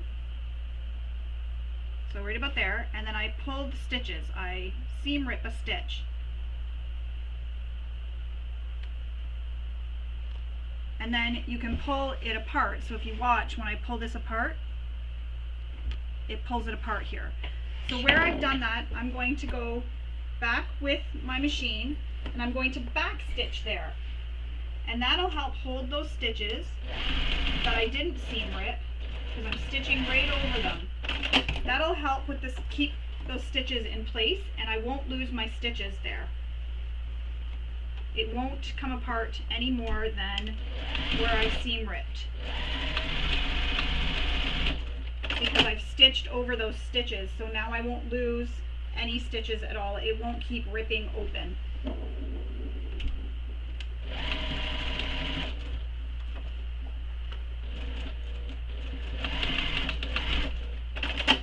So now that I've done that, I'm going to take my seam ripper and go through the seam all the way across, just like that, ripping that seam back open. And that's how you do that if you forget to leave a turning gap. And I really wanted to show that because I know sometimes it happens. I've even done it many times before where I forget, and that's what I do there. And then you have your turning gap in the bottom of the bag. And you want to make sure it's at the bottom of the bag. You can have it at the top if you want, but I like to put mine at the bottom of the bag. Another little trick I wanted to show you, because when you do have the lining and the exterior together in the bag, sometimes the lining falls down. So what I wanted to show you was you can take your seams, and I know I haven't trimmed my seam allowances. I'm going to trim them now. And I'm not going to trim where that opening is though. You're going to leave that long. You're not going to trim it at all. Leave that seam the way it is.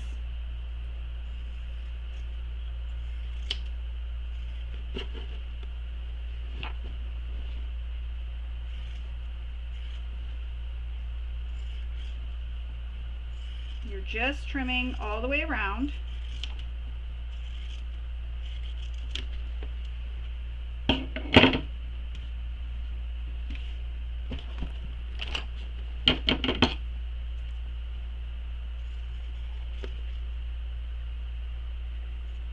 Where the key minder is, so I just trimmed around it. I'm leaving that area as well. I'm not trimming where the key minder is. I also like using pinking shears because it prevents fabrics from fraying.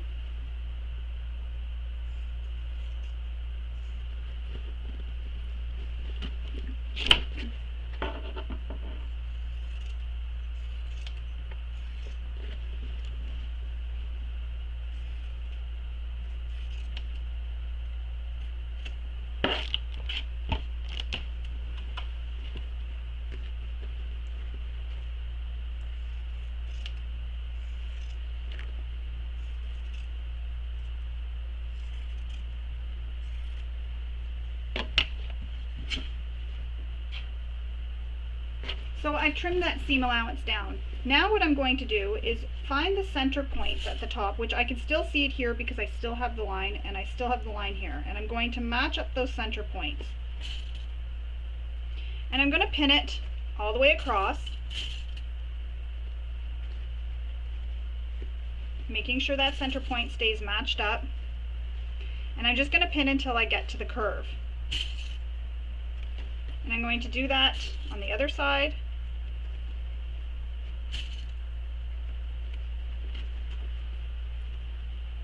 Look at that.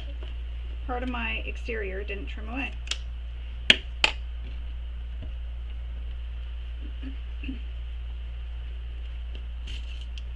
And then once I have that pinned together like that, I'm going to flip it over, and from the exterior side, within the seam allowance, so not right on the stitches I made previously, above, just slightly above those, I'm going to run a line of stitches to help hold the exterior and lining together.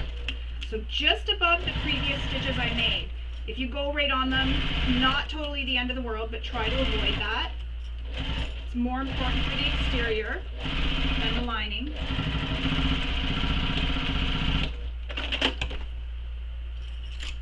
And there we go. I did a line of stitches, and what that does is that holds it tacks the exterior to the lining.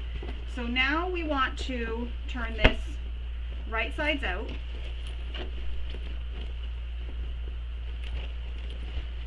First though, I want to flip it around,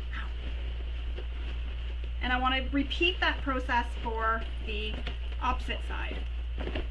So for this lining and this exterior, and I just poked myself with a pin. I forgot there's a pin in there. So trim this seam allowance down.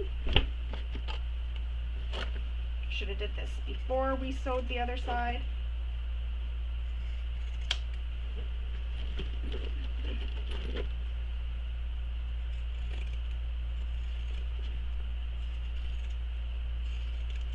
I'm going to,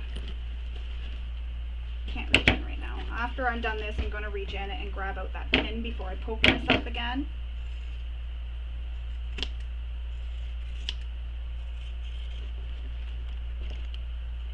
And when I get to a bulky area as I'm trimming, I make sure I turn my scissors so that they're away from the bag, not going towards the bag. That way there, because when you get through a bulky area, when you're pushing really hard, you tend to kind of like snap really fast.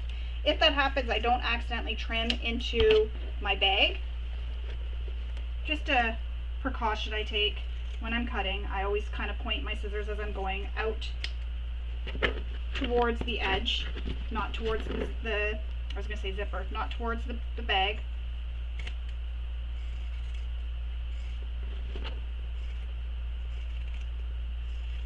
That's why when I'm trimming, I don't always have the most even seam allowance all the way around, because I do that.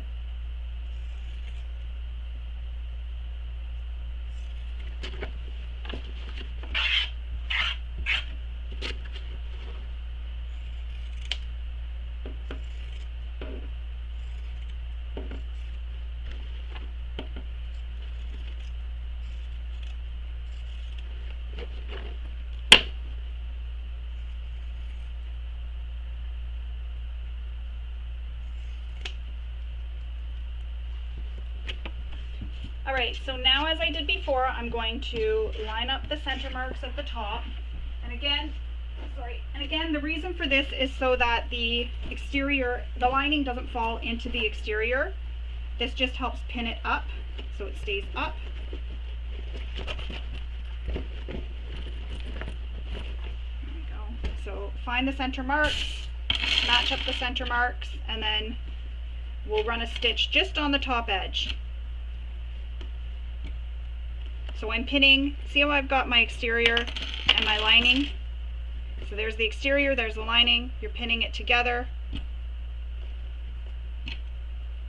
all the way across. This is just a little extra step.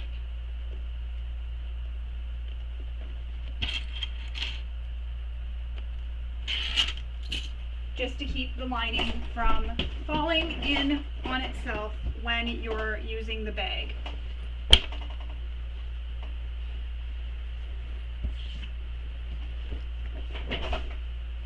So from the exterior side of the bag,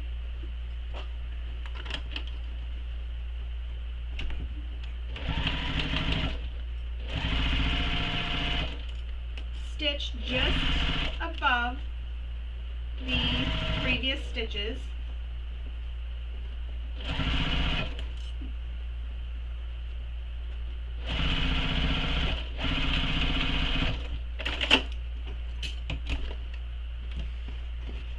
There we have it. So now I gotta turn this way so I can reach in and pull out that pin that's in there, because I'm going to end up poking myself.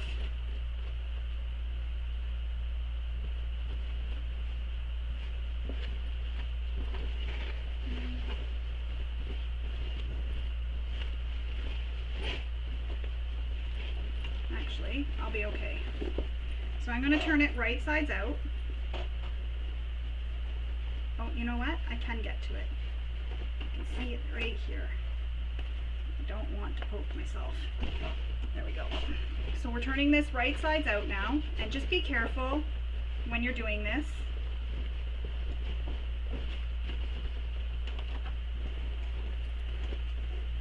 You don't want to pop any stitches. You really have to smush it. Wait a second.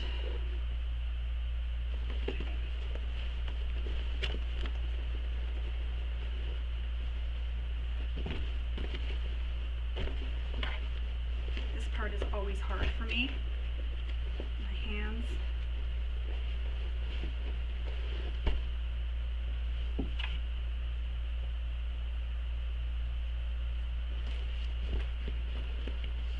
Sometimes I have my son turn bags for me because they get stuck.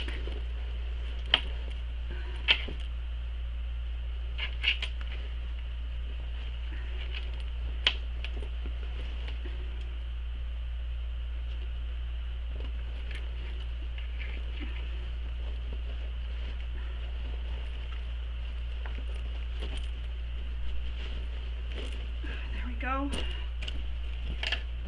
Open up your zipper. If you see any threads poking through your seams here, go ahead and pull them out. Sometimes your material frays and it causes the threads to poke out like mine have here. So you can just pull them through, or you can reach back in through and cut them, or pull them back through the lining. Good on this side.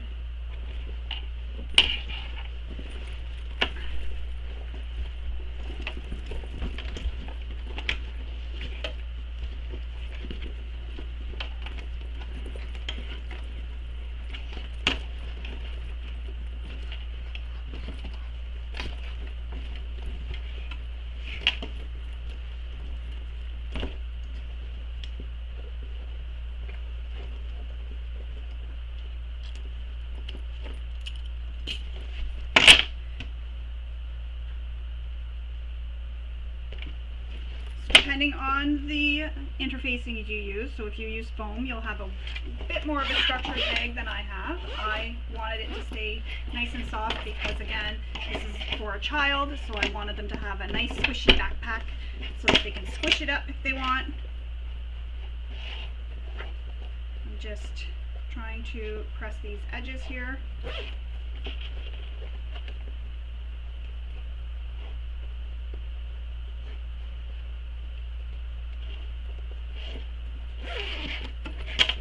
So, now that I've got all my edges pressed out the way I want them, remember we left that opening in the pocket. We are now going to deal with that. So,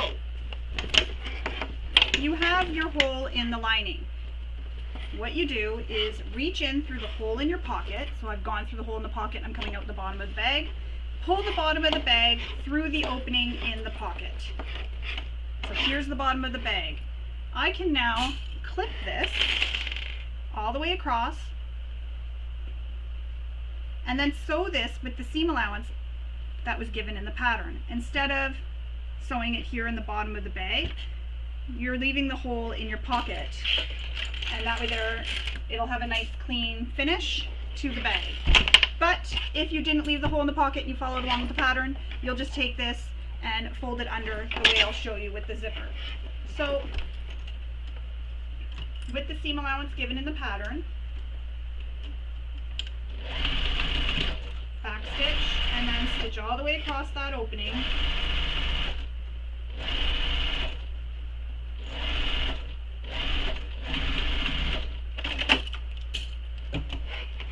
Push it back, and there you go.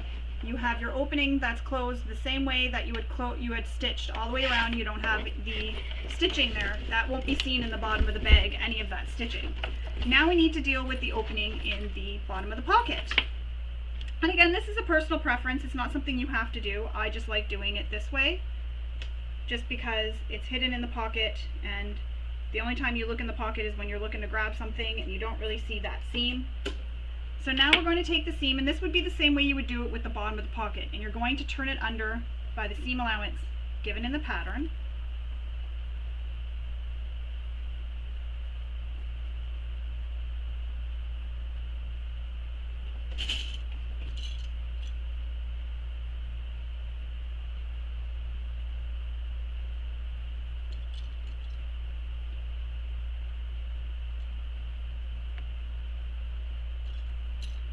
And then we will stitch this opening closed.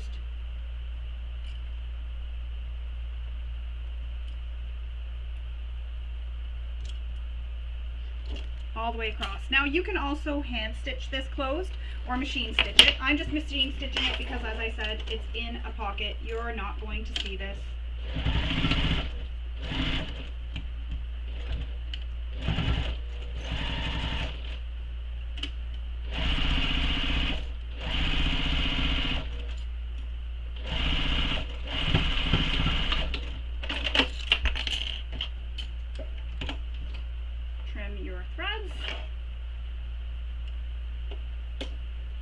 Tuck the pocket back in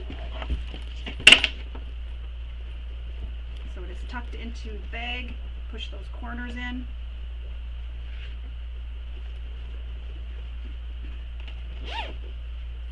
And you can zip it closed. Again, give another check for any threads that are poking out. You want to make sure there's no threads anywhere poking out that you may have missed when you were sewing.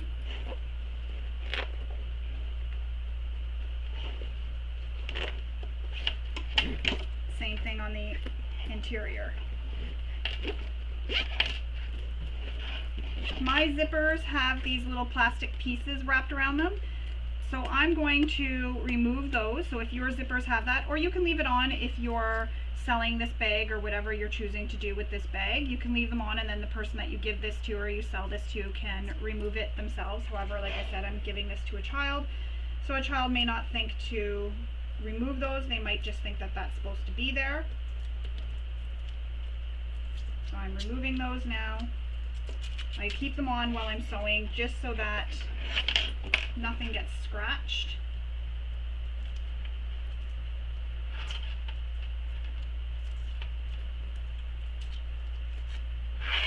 There we are. And your backpack is done.